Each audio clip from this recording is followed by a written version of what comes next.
साथियों नमस्कार। कैसे हैं आप सब? जल्दी से बताइए क्या हालचाल है सभी के। और पहली क्लास हमारी है, और ये एक पहली क्लास हमारी जो सामान्य जो बैच हमारा होता है, वो सामान्य जो ऑनलाइन बैच या ऑफलाइन बैच में होते हैं, उस तरीके से हम जहाँ से स्टार्ट करते हैं ठीक उसी तरीके से क्लास को स्टार्ट करेंगे। और लगातार अब हम अपनी क्लासों को ये शुरू कर रहे हैं। ये पहली डेमो क्लास होंगी 2 दिन के लिए, आज और कल। और सरन सर ने आपकी क्लास ली थी, बड़ा शानदार सेशन था, मैंने भी अटेंड किया। बहुत अच्छा लगा, बहुत अच्छी चीज़ें उन्होंने बताई सर ने, और काफ़ी सारी चीज़ें डिस्कस की।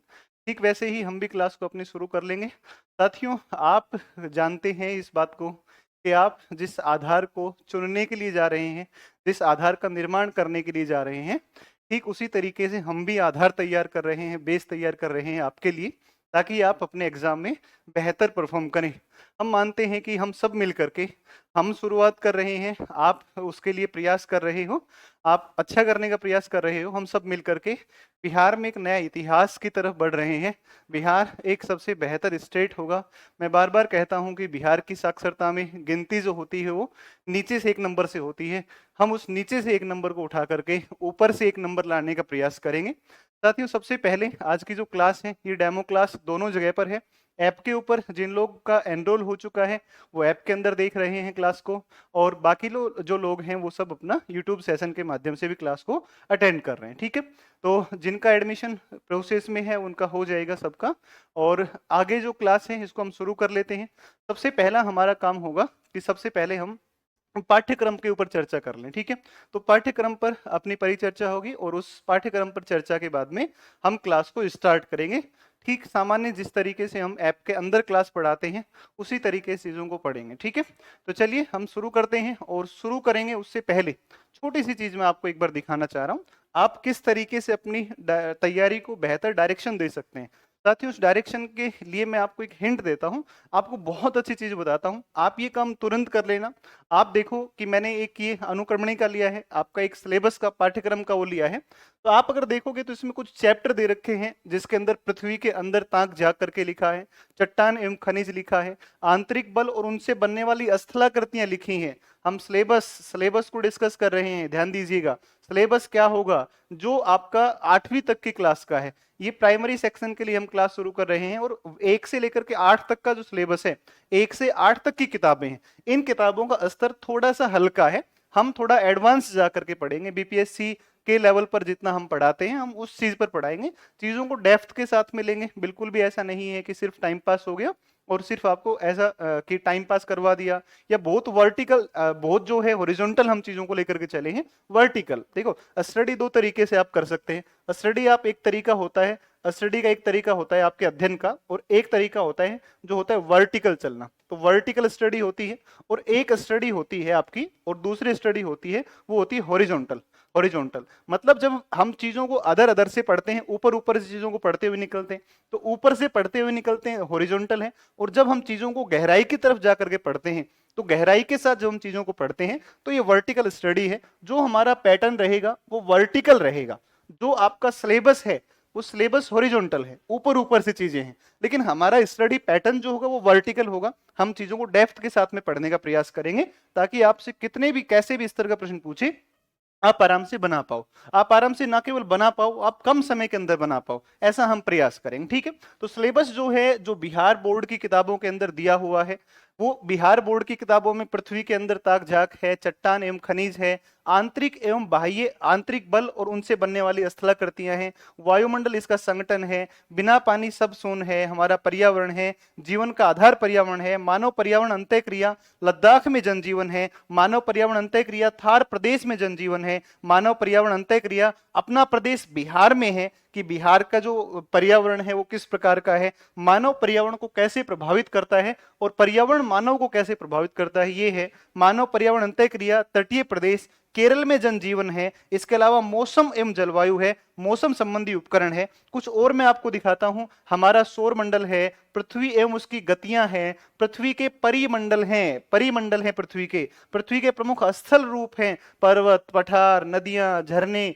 दिशाएं हैं, पृथ्वी और ग्लोब है, मानचित्र का अध्ययन है, हमारा राज्य बिहार है। इसका मतलब सीधा सा है कि बिहार का ज्योग्राफी भी आएगा, बिहार के ज्योग्राफी को भी पढ़ना है। हमारा बिहार, ये पूरा देखो केवल एक वर्ड लिख दिया, हमारा राज्य बिहार, यानी कि बिहार से संबंधित वो तमाम चीजें पूछी जाएंगी। बिहार दर्शन फर्स्ट और बिहार दर्शन टू, इसका मतलब सीधा सा है कि संपूर्ण बिहार ज्योग्राफी अपने को पढ़ना है। तो वर्ल्ड, इंडिया और बिहार ज्योग्राफी। अब मैं सिलेबस डिस्कस कर रहा हूं सबसे पहले अपने हिसाब से, आप अपनी कॉपी को लेकर बैठे, हम सारी की सारी चीजों को बोर्ड पर घिस करके, बोर्ड पे घिसकर पढ़ाएंगे, ताकि हम बोर्ड पर जितनी मेहनत कर रहे हैं आप भी अपने नोट्स में उतनी ही मेहनत करिए, ताकि हम बेहतर तैयारी को अपनी दिशा दे सकें, ठीक है, बेहतर परफॉर्म कर सकें। तो आप नोट्स के साथ में लिखेंगे चीजों को, सारी चीजों को आप मेंशन करेंगे, कॉपी के अंदर सारा लिखना है, एक एक चीज को आप अंदर लिख के और फिर तैयारी को अपनी को कंटिन्यू करेंगे, ठीक है। तो चलिए शुरुआत कर लेते हैं। सबसे पहले तो हम अगर सबसे पहले भूगोल का जो पाठ्यक्रम की बात करें, भूगोल का जो पाठ्यक्रम पढ़ें, इस सिलेबस के अंदर या पाठ्यक्रम के अंदर हम इस पाठ्यक्रम को 3 पार्ट्स में डिवाइड करेंगे, ठीक है। पाठ्यक्रम को 3 पार्ट में डिवाइड करेंगे। इस हमारे सब इसका सिलेबस का पहला हमारा जो सेक्शन रहेगा वो रहेगा विश्व का भूगोल रहेगा, वो होगा विश्व का भूगोल होगा सबसे पहला सेक्शन। दूसरे सेक्शन की बात करते हैं तो दूसरा जो सेक्शन है वो आपका कौन सा है, वो भारत का भूगोल है साथियों, वो भारत का भूगोल रहेगा, वो भारत का भूगोल रहेगा। इसके अलावा तीसरे की अगर सेक्शन की बात करते हैं तो तीसरा जो सेक्शन है वो तीसरा सेक्शन कौन सा है, ये आपके बिहार का भूगोल है, बिहार का भूगोल है। अब हम एक एक करके इन सारे सेक्शन के ऊपर देखते हैं, इन सारे सेक्शन के ऊपर देखते हैं सारे पार्ट्स में कौन कौन से टॉपिक आपके आने को जा रहे हैं, कौन से टॉपिक आने वाले हैं। अगर हम विश्व भूगोल के अंदर सबसे पहले बात करें तो साथियों पहला जो विश्व भूगोल का सेगमेंट है, इस विश्व भूगोल के सेगमेंट में क्या क्या चीजें आपकी आएंगी, मैं सारे टॉपिक को एक बार मेंशन करता हूं। और सारे टॉपिक को देखो, बुक के अंदर कुछ अलग तरीके से चीजें दी गई हैं, ठीक है ना, बुक के अंदर जो तरीका है वो अलग है, लेकिन अगर अपने इसको डिस्क्राइब कर रहे हैं अपने हिसाब से अगर चीजों को देखें तो अपने हिसाब से थोड़ा सा पैटर्न क्या होगा, अलग होगा। हम अपने हिसाब से चीजों को पढ़ने की सुविधा के हिसाब से, सीक्वेंस के हिसाब से जो है थोड़ा अलग तरीके से पढ़ेंगे, ठीक है। और 3 सेगमेंट नहीं, इसको आप 4 सेगमेंट में बांटो, और ये चौथा सेगमेंट है, और ये चौथा सेगमेंट इसमें बांटो, पर्यावरण एवं पारिस्थितिकी, एनवायरमेंट एंड इकोलॉजी, है ना, पर्यावरण एवं पारिस्थितिकी। एक इसको भी तो लो भाई, इसको भी तो पढ़ना पड़ेगा, ये भी तो हमारे सिलेबस के अंदर दिया गया है, तो ये भी तो सिलेबस में दे रखा है, इसलिए आप इसको लें, इसको लें, ये पर्यावरण एवं पारिस्थितिकी आ जाएगा, ठीक है ना, पर्यावरण एवं पारिस्थितिकी आ जाएगा, ठीक है। तो ये आपके 4 सेगमेंट हैं। अब अपने चलते हैं सबसे पहले, और अब चलते हैं सबसे पहले किसके ऊपर, तो अब चलते हैं विश्व भूगोल। देखो विश्व भूगोल में कौन कौन से टॉपिक हम कवर करेंगे, तो एक करेंगे हम अपना ब्रह्मांड, ठीक है ना, ये ब्रह्मांड करेंगे। ब्रह्मांड के बाद में दूसरे टॉपिक पर हम आएंगे, और ब्रह्मांड के बाद में हम आएंगे किसके ऊपर, ये आएंगे हमारा जो है ग्लोब के ऊपर आ जाएंगे, ग्लोब। और ग्लोब के अंदर जब अपन आएंगे तो ग्लोब के ऊपर क्या क्या चीजें होती हैं, कैसे अक्षांश होते हैं, कौन कौन से देशांतर होते हैं, कैसे इनका निर्धारण होता है, क्या इनका उपयोग होता है, वो तमाम चीजें, वो सारी की सारी चीजें। इसके अलावा अगर एक और टॉपिक के ऊपर जब चलेंगे अपने, तो एक और टॉपिक के ऊपर जब चलेंगे तो एक और टॉपिक हमारा होगा, और ये होगा पृथ्वी की आंतरिक संरचना। पृथ्वी की आंतरिक संरचना हो जाएगा कि अगर हम पृथ्वी के अंदर अगर चल के देखते हैं, देखो एक दिया था ना पीछे कि पृथ्वी के अंदर ताक झांक, भाई एक पीछे दिया है ना कि पृथ्वी के अंदर ताक झांक, तो पृथ्वी के अंदर ताक झांक का बड़ा सीधा सा मतलब है कि पृथ्वी अंदर से कैसी है, यानी कि पृथ्वी की आंतरिक संरचना की बात कर रहा है, ठीक है ना, पृथ्वी की आंतरिक संरचना की बात कर रहा है। अगर पृथ्वी की आंतरिक संरचना ऐसी है तो सर पृथ्वी के बाहर क्या है, तो पृथ्वी के परिमंडल।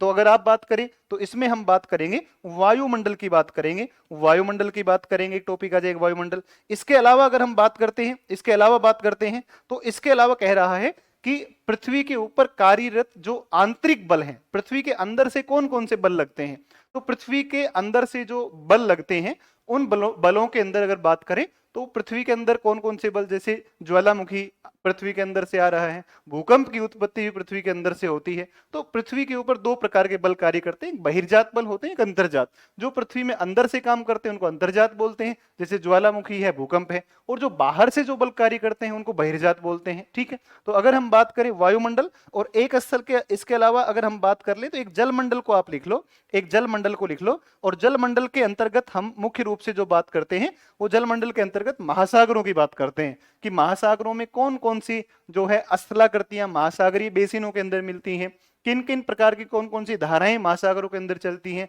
कौन कौन सी जो है जो प्रवाल भित्तियां हैं या इस प्रकार की चीजें हैं वो कहाँ कहाँ कैसे क्या मिलती हैं, वो तमाम चीजों की बात करते हैं। इसके अलावा अगर बात करते हैं जलमंडल के अलावा, तो साथियों इसके अलावा अगर बात करेंगे, तो इसके अलावा अगर आप बात करेंगे, एक मिनट रुकिएगा भाई, ये क्या हो रहा है? अच्छा जी, ये सारा ही सिस्टम चेंज हो गया, एक मिनट रुकना भाई, ये क्या हुआ, एक मिनट रुकना भाई,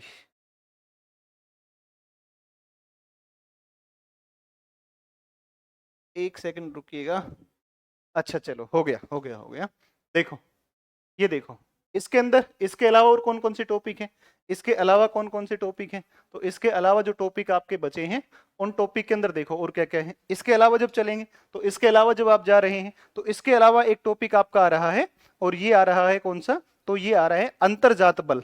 अंतर्जात बल आ रहे हैं, अंतर्जात बल आ रहे हैं, अंतर्जात बल आ रहे हैं, यानी कि जिसके अंदर हम पढ़ेंगे भूकंप को पढ़ेंगे, भूकंप के अलावा पढ़ेंगे एक कौन सा, ज्वालामुखी। हम ये मानकर चल रहे हैं कि सारे लोग ऐप के अंदर अपनी पेन कॉपी लेकर बैठे हैं, और जिस तरीके से मैं लिख रहा हूं ठीक उसी पैटर्न पर आप लिखते चलेंगे। हम ऐसे ही सारा पढ़ाई करेंगे, ठीक है ना, ऐसे ही चीजों को लिखेंगे, सारा सब कुछ पढ़ेंगे। ठीक है, चलिए इसके अलावा अगर एक और चीज की बात करते हैं, तो और जो कुछ टॉपिक आपके बच जाते हैं वो आ जाते हैं इसके अलावा पृथ्वी पर स्थल रूप आ जाएंगे। देखो पृथ्वी पर स्थल रूप, पृथ्वी के प्रमुख स्थल रूप कौन कौन से हैं। देखो पृथ्वी के प्रमुख स्थल रूप की अगर बात करता है साथियों, पृथ्वी के प्रमुख स्थल रूप की बात करेगा, एक बात मानकर चलो, पृथ्वी के ऊपर क्या क्या है, पर्वत हैं, घाटियां हैं, झीलें हैं, नदियां हैं, अरे यही तो है, घास के मैदान हैं। और अगर पृथ्वी के प्रमुख स्थल रूप की बात कर रहा है तो बड़ा सीधा सा मतलब है कि सारे महाद्वीप पढ़ने हैं, कहाँ कहाँ कौन सा घास का मैदान है, कहाँ कौन सा पर्वत है, कहाँ कौन सी घाटियां हैं, कहाँ कोई झीलें हैं, ये तमाम चीजें, कौन कौन से पठार हैं, कौन कौन से मरुस्थल हैं, वो सारी की सारी तमाम चीजों को पढ़ेंगे। यानी कि यहाँ पर आप महाद्वीपों के बारे में पढ़ेंगे, समस्त महाद्वीपों का अध्ययन यहाँ पर करेंगे, समस्त महासागरों का अंदर अध्ययन जो है ये आप यहाँ पर करेंगे, ये जलमंडल के अंदर करेंगे। ठीक है ना, इसके अलावा अगर हम जानकारी जो लेना चाहें, तो इसके अलावा अगर आप बात देखोगे तो ये हमारा हो गया है, ये हमारा हो गया है, और यहां से भी सारे टॉपिक आपके लगभग हो चुके हैं। तो ये सारे टॉपिक आपके हो गए हैं, और एक चट्टान और खनिज, एक टॉपिक आपका छूट गया, चट्टान एवं खनिज छूट गया। तो एक पृथ्वी के ऊपर मिलने वाली चट्टानें हैं, पृथ्वी पर चट्टानें, और देखो पृथ्वी पर चट्टानें, देखो चट्टान जो होती है ना, उन चट्टानों के अंदर जो है ना, वो चट्टान जो होती है, चट्टानों के अंदर ही खनिज मिलते हैं। तो जब चट्टान पढ़ेंगे तो इनके साथ साथ खनिज भी आपका हो जाएगा, खनिज भी आपका हो जाएगा। तो ओवरऑल बात करें तो विश्व भूगोल के सेगमेंट में जिन टॉपिक के ऊपर बात करनी है, प्रोमिस है आपसे, वादा है आपसे, सिंगल क्वेश्चन बाहर से नहीं आएगा। ठीक है ना,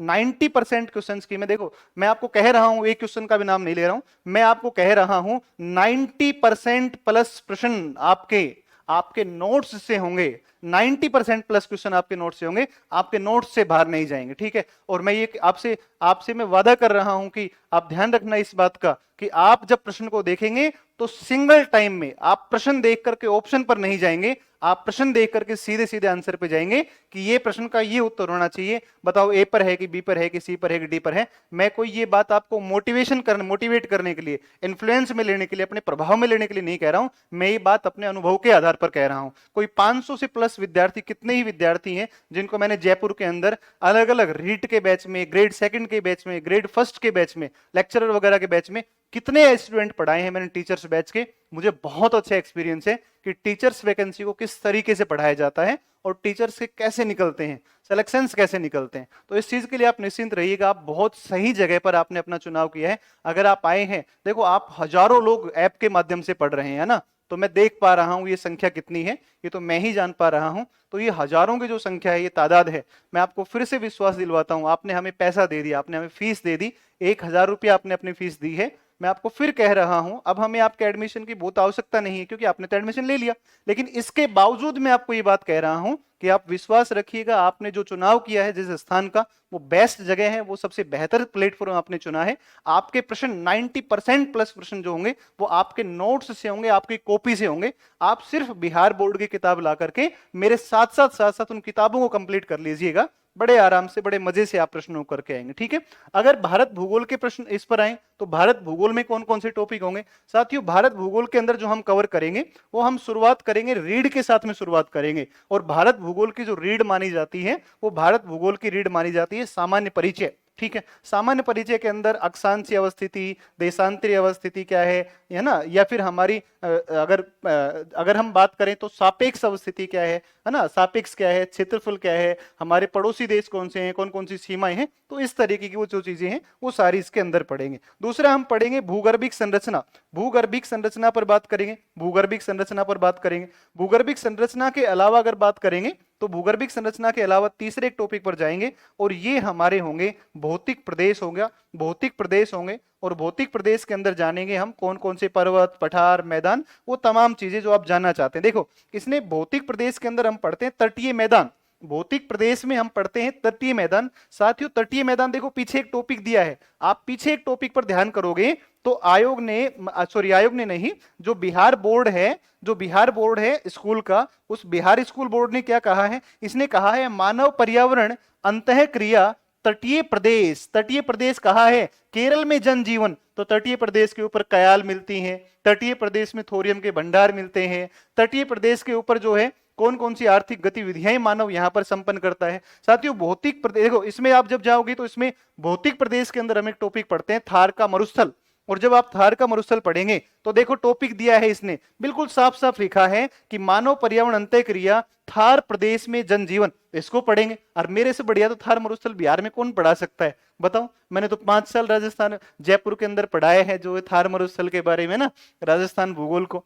फिर आप देखोगे तो भौतिक प्रदेश के अंदर हम पढ़ेंगे हिमालय, और हिमालय का एक क्षेत्र है लद्दाख, हिमालय का क्षेत्र लद्दाख है, तो लद्दाख में क्या जनजीवन है, क्या दशाएं हैं लद्दाख की, वो हिमालय के साथ में पढ़ेंगे। लद्दाख एक शीत मरुस्थल का उदाहरण है, हो सकता है आपके पेपर में यही पूछेगा, हो सकता है यही पूछे आपसे। तो ये इस तरीके से आप देखोगे तो ये सारे टॉपिक जो आपको कवर करने हैं, जहां से आपके प्रश्न आएंगे, ये सब के सब प्रश्न आपके पास में है। ठीक है ना, ये सारे के सारे टॉपिक आप कवर करेंगे। इसके अलावा एक टॉपिक बड़ा प्यार से इसने लिख के दिया है, जलवायु लिखा है, सिलेबस को उठा के देखना आप बोर्ड का, जलवायु, भारत की जलवायु के संदर्भ में बात करेंगे। इसके अलावा अगर बात करते हैं साथियों तो जलवायु के अलावा हम जाएंगे तो यहां पर हम जाएंगे भारत का अपवाह तंत्र के ऊपर जाएंगे। अपवाह तंत्र में देखो दोनों प्रकार के ही प्रश्न आ सकते हैं, फैक्चुअल प्रश्न भी आ सकता है, कॉन्सेप्ट से भी आ सकता है, तो फैक्चुअल भी कवर करेंगे, कॉन्सेप्ट भी कवर करेंगे, इसमें कोई लोड लेना ही नहीं, अपने को टेंशन नहीं है। इसके अलावा अगर साथियों हम बात करें तो उसके बाद में हम पर्यावरण, और पर्यावरण का एक मुख्य घटक होते हैं वन, है ना, पारिस्थितिकी पढ़ेंगे,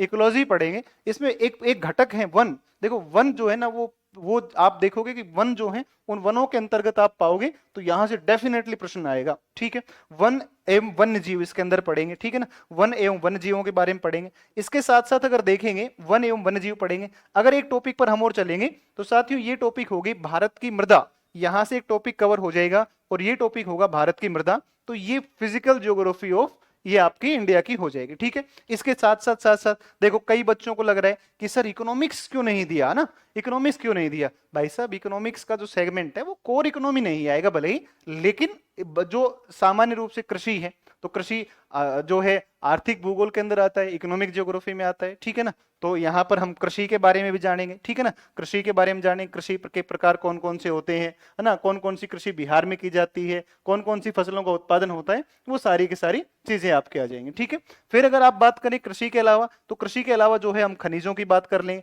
खनिजों की बात करें कौन कौन से खनिज हैं। इसके अलावा हम बात करें तो कुछ थोड़ी बहुत बातें हम परिवहन के बारे में कर लेंगे, परिवहन के बारे में डिस्कस कर लेंगे। ठीक है ना, परिवहन के बारे में डिस्कस कर लेंगे। और एक आधा कोई टॉपिक छूट रहा हो तो एक जैसे उद्योग हो जाएगा, तो देखो एक उद्योग टॉपिक हो जाएगा। तो ओवरऑल बात यह है कि कि भारत के ये सारे टॉपिक हम पढ़ेंगे, ये भारत भूगोल के अंतर्गत ये सारे टॉपिक को करना है। अब सुनिए आप बात को, जो जो टॉपिक भारत के हैं वो सारे के सारे टॉपिक किसके हैं, वो सारे टॉपिक आपके बिहार ज्योग्राफी के हो जाएंगे। तो जो भारत के टॉपिक हैं वो सारे कौन से हैं, बिहार के हैं। ठीक है, भारत का टॉपिक होगा, उसके साथ साथ हम बिहार ज्योग्राफी को भी कवर करते चल लेंगे, आपको दिक्कत नहीं आएगी। ठीक है ना। बुक कौन सी लें, बुक अभी कोई भी किताब नहीं लेनी है, किसी भी किताब को पढ़ने की आवश्यकता नहीं है। बिहार जो स्कूल में किताबें चलती हैं 1 से लेकर के 8 तक की, मतलब एक वाली किताब मत लेना, उसमें ANR आएंगे, मतलब 5, 6, 7, 8 की जो किताबें हैं वो 5, 6, 7, 8 की किताबें आप ले लो, उनको साथ साथ जरूर कवर करते जाओ। उसके अलावा जो आपका हम क्लास के अंदर कर रहे हैं, तो क्लासरूम का जो कंटेंट होगा वो बेस्ट कंटेंट होगा, बहुत सिस्टमेटिक वे में होगा, बिल्कुल अरेंज वे में होगा। तो आप क्लास के कंटेंट के ऊपर बिल्कुल फोकस करिएगा। और आपके पास में समय कम है, तो साथियों आपको समय के लिए कैसे यूज करना है, तो जितना क्लास में जिस समय पर क्लास हुई है, आप सिर्फ और सिर्फ 20 मिनट्स का टाइम निकाल करके, सिर्फ 20 मिनट का समय निकाल करके आप उस क्लास को रिवीजन अगर कर लेंगे तो बेस्ट मुझे लगता है, वो बहुत अच्छी तैयारी आपकी हो सकती है। ठीक है ना, वो अच्छी तैयारी हो सकती है। देखो सबसे बड़ा सेगमेंट भारत भूगोल का रहेगा और बिहार भूगोल का, इन दोनों सेगमेंट को मिलाकर सबसे बड़ा पोर्शन, सबसे ज्यादा प्रश्न यहां से पूछे जाएंगे। इसलिए मैं सोच रहा हूं कि सबसे पहले, अगर आप सभी लोग एग्री हैं इस चीज के लिए, तो मेरा मन है कि मैं शायद सबसे पहले भारत और बिहार भूगोल को कवर कर लेता हूं। अगर आप सब लोग एग्री हैं इस चीज के लिए तो आप बताइए, आप अपना मत रख सकते हैं। आप कहेंगे तो हम विश्व से शुरू कर लेंगे, और अगर आप कहेंगे तो अपने कहां से शुरू कर लेंगे, भारत से शुरू कर लेंगे। ठीक है ना। तो अगर आप कहेंगे तो मैं आप जैसे कहेंगे वैसे पढ़ा दूंगा। ठीक है ना। और ये तो पोर्शन अपने सामने कुछ है ही नहीं, अपने तो ऑप्शनल ज्योग्राफी पढ़ाते हैं बीपीएससी वालों के लिए, नहीं ना। तो अपने ऑप्शनल पढ़ाते हैं, तो कंटेंट के लेवल पर तो आप शानदार मजे से रहेंगे, आपको दुनिया भर का कंटेंट मिलेगा, बड़ा प्यारा कंटेंट मिलेगा, इस बात को आप मानकर चलिएगा। ठीक है ना। तो अपने एक्सपीरियंस के लेवल पर भी अपने बहुत अच्छे खासे हैं, अच्छा लंबा समय हमने गुजारा है। ठीक है ना। और कंटेंट के स्तर पर तो हमने रिसर्च लेवल का कंटेंट तैयार है अपने पास में, तो कंटेंट के लेवल पर तो आपको सोचना ही नहीं है। तो मुझे लगता है सबसे बड़े सेगमेंट आप सभी एग्री कर रहे हैं, भारत भूगोल के लिए सारे लोग बोल रहे हैं, तो भारत और बिहार इस सेगमेंट को लेकर चलते हैं। ये आपका सेगमेंट 8 क्लास से 8 टॉपिक है, और इसके लिए आपको हार्डली आपको लगेंगे लगभग लगभग 12 से 15 क्लासें आपके इसमें लगेंगी। ये थोड़ा सा लंबा सेगमेंट है, ये बड़ा भी है, और इसमें नंबर ऑफ क्वेश्चंस भी क्या होंगे आपके ज्यादा होंगे। ठीक है ना। और आपका जो एनवायरमेंट इकोलॉजी है, इसके अंदर आप मानकर चलेंगे तो लगभग लगभग अपने समय लगाएं तो लगभग वही 4 से 5 क्लासें आपकी एनवायरमेंट और इकोलॉजी से होगी। ठीक है ना। तो भारत भूगोल से शुरू कर लेते हैं, और आप अपने कॉपी के अंदर भारत भूगोल लिख लो। हो सकता है आपने सिलेबस लिख लिया होगा, अगर सिलेबस नहीं लिखा है तो सिलेबस के लिए आपको क्या करना है कि आप अपने नोट्स जो बनाएंगे, आप पेज ले लीजिए, और आप अपने जो नोट्स बनाएंगे उन नोट्स का पहला पेज खाली छोड़ करके क्लास होने के बाद में इस अरेंज वे में आप लिख लेंगे। ठीक है ना। और हम अपनी बात शुरू कर रहे हैं भारत का भूगोल, और पहला टॉपिक रहेगा भारत का सामान्य परिचय। ठीक है। तो भारत का सामान्य परिचय से अपनी शुरुआत कर लेते हैं। ठीक है। और ये शुरुआत ईश्वर से प्रार्थना करूंगा बड़ी शुभ शुरुआत आपके लिए हो, और आप सफलता को प्राप्त करें, आपको सफलता मिले, इसकी मतलब बड़ी कामना रहेगी, ईश्वर से प्रार्थना रहेगी कि आप सफल हों। ठीक है। और हजारों की संख्या में आप एक बार आकर के बोलें कि सर हम मास्टर जी बन गए हैं, और मेहनती मास्टर जी बनेंगे आगे चल करके। ठीक है ना। तो आप सबसे पहले पहला टॉपिक आप अपना लिख लें, और ये लिख लेंगे भारत का भूगोल लिख लेंगे। ठीक है। तो सबसे ऊपर आप अपनी हेडिंग लगा लो, और ये सबसे पहले हेडिंग लगा लो, भारत का भूगोल लगा लो। ठीक है ना। भारत का भूगोल आप हेडिंग लगाओ, और भारत के भूगोल के बारे में हम शुरू कर लेते हैं। और भारत के भूगोल में जो अपना टॉपिक होगा वो सबसे पहले टॉपिक होगा, और ये सबसे पहला टॉपिक होगा, टॉपिक का नाम होगा, और ये टॉपिक का नाम होगा भारत का सामान्य परिचय। ठीक है ना। भारत के सामान्य परिचय मतलब भारत भूगोल की रीड। ठीक है ना। बहुत छोटी छोटी, बहुत बेसिक बेसिक बातें मैं आपको पढ़ाऊंगा, बड़ा मजा आएगा आपको पढ़कर। ठीक है। और आप डेफिनेटली है ना, आप पूरे जितने भी टीचर्स हैं, मैं अभी जितने भी शिक्षकगण जो भूगोल पढ़ाते हैं या अन्य विषय पढ़ाते हैं, मैं बहुत सम्मान करता हूं सबका, तहे दिल से सम्मान करता हूं, क्योंकि मैं जानता हूं कि एक शिक्षक जो है पढ़ाने के लिए बहुत मेहनत करता है, बहुत मेहनत करता है, क्योंकि उसके पास सिर्फ और सिर्फ यही जिम्मेदारी नहीं है कि केवल उसको पढ़ाना है, उसके पास ये जिम्मेदारी है कि अच्छा पढ़ाना है, और अच्छा पढ़ाने के लिए बहुत मेहनत करनी पड़ती है। आपसे कम भी नहीं तो कम से कम 2 गुणी या 3 गुना मेहनत करनी पड़ती है, जब जाकर के एक टीचर अच्छा पढ़ा पाता है, ठीक ठाक पढ़ा पाता है। ठीक है। तो सबका मैं सम्मान करता हूं, लेकिन मैं एक बात को जरूर कहूंगा कि आप मेरे साथ में जुड़ करके बिल्कुल डिफरेंट महसूस करेंगे, और आप पाएंगे कि सर क्लास में पढ़ते पढ़ते चीजें याद हो जाती हैं। अगर मैं इस चीज में सफल रहा तो मैं बिल्कुल ठीक दिशा में कार्य कर रहा हूं। ठीक है। और आप मुझे रियलाइज करवाएंगे कि सर जो आप कह रहे हैं वो बिल्कुल बात ठीक भी है। तो टॉपिक होगा भारत का सामान्य परिचय, सबसे पहला ही टॉपिक है भारत का सामान्य परिचय। ठीक है, भारत का सामान्य परिचय। इस सामान्य परिचय के अंदर हम क्या क्या पढ़ेंगे, सबसे पहले हम इसका सिनॉप्सिस बनाएंगे और सिनॉप्सिस बनाने के बाद में फिर अपने टॉपिक की शुरुआत हो जाएगी। ठीक है, तो भारत का सामान्य परिचय के अंदर हम क्या क्या टॉपिक कवर करेंगे, साथ ही टॉपिक कौन कौन से कवर होंगे, इस टॉपिक के ऊपर अपने पहले डिस्कस कर लेते हैं। तो सबसे पहले एक टॉपिक हमारा इसके अंदर रहेगा, इसके अंदर रहेगा कौन कौन से टॉपिक, तो इसके अंतर्गत हमारे आ जाएंगे और इसके अंतर्गत आ जाएंगे अपने, और ये सबसे पहले आ जाएगा, ये आएगा अवस्थिति। तो सबसे पहले आ जाएगा भारत की अवस्थिति, भारत की अवस्थिति यानी कि लोकेशन आ जाएगी, भारत की अवस्थिति आ जाएगी। ठीक है, भारत की अवस्थिति के बाद में अगर बात करते हैं, अवस्थिति के बाद में बात करते हैं, तो साथियों भारत की अक्षांशीय और देशांतरी विस्तार आ जाएगा, अक्षांशीय एवं देशांतरी विस्तार आ जाएगा। ठीक है, अक्षांशीय एवं देशांतरी विस्तार आ जाएगा। अक्षांशीय और देशांतरी विस्तार के बाद में अगर बात करते हैं, तो अक्षांश और देशांतरी विस्तार के बाद में अगर बात करेंगे, तो साथियों अगला जो टॉपिक आएगा वो आपका आएगा कौन सा, तो अक्षांश और देशांतर के बाद में भारत का क्षेत्रफल आ जाएगा, क्षेत्रफल की बात कर लेंगे। भारत के क्षेत्रफल के बाद में अगर एक टॉपिक आएगा, तो ये आपका टॉपिक आ जाएगा सीमाएं आ जाएगा। सीमाओं के अंतर्गत हम देख लेंगे, एक तो स्थलीय सीमा पर बात कर लेंगे, एक तो स्थलीय पर बात कर लेंगे, और एक जो सीमा होगी वो कौन सी होगी आपकी, तो एक और सीमा कौन सी होगी, तटीय सीमा हो जाएगी। इसके अलावा अगर बात करते हैं तो एक आएगा, एक आपका आएगा अनक्लोज, अनक्लोज आएगा। अनक्लोज का मतलब क्या होता है, अनक्लोज का मतलब होता है United Nation Convention on Law of Sea आ जाएगा। ठीक है ना, तो संयुक्त राष्ट्र समुद्री कानून संधि, संयुक्त राष्ट्र समुद्री कानून संधि आ जाएगा, संयुक्त राष्ट्र समुद्री कानून संधि, समुद्री कानून संधि आ जाएगा। एक ये टॉपिक आ जाएगा, समुद्री कानून संधि आएगा। क्लियर है बात, समुद्री कानून संधि आएगा।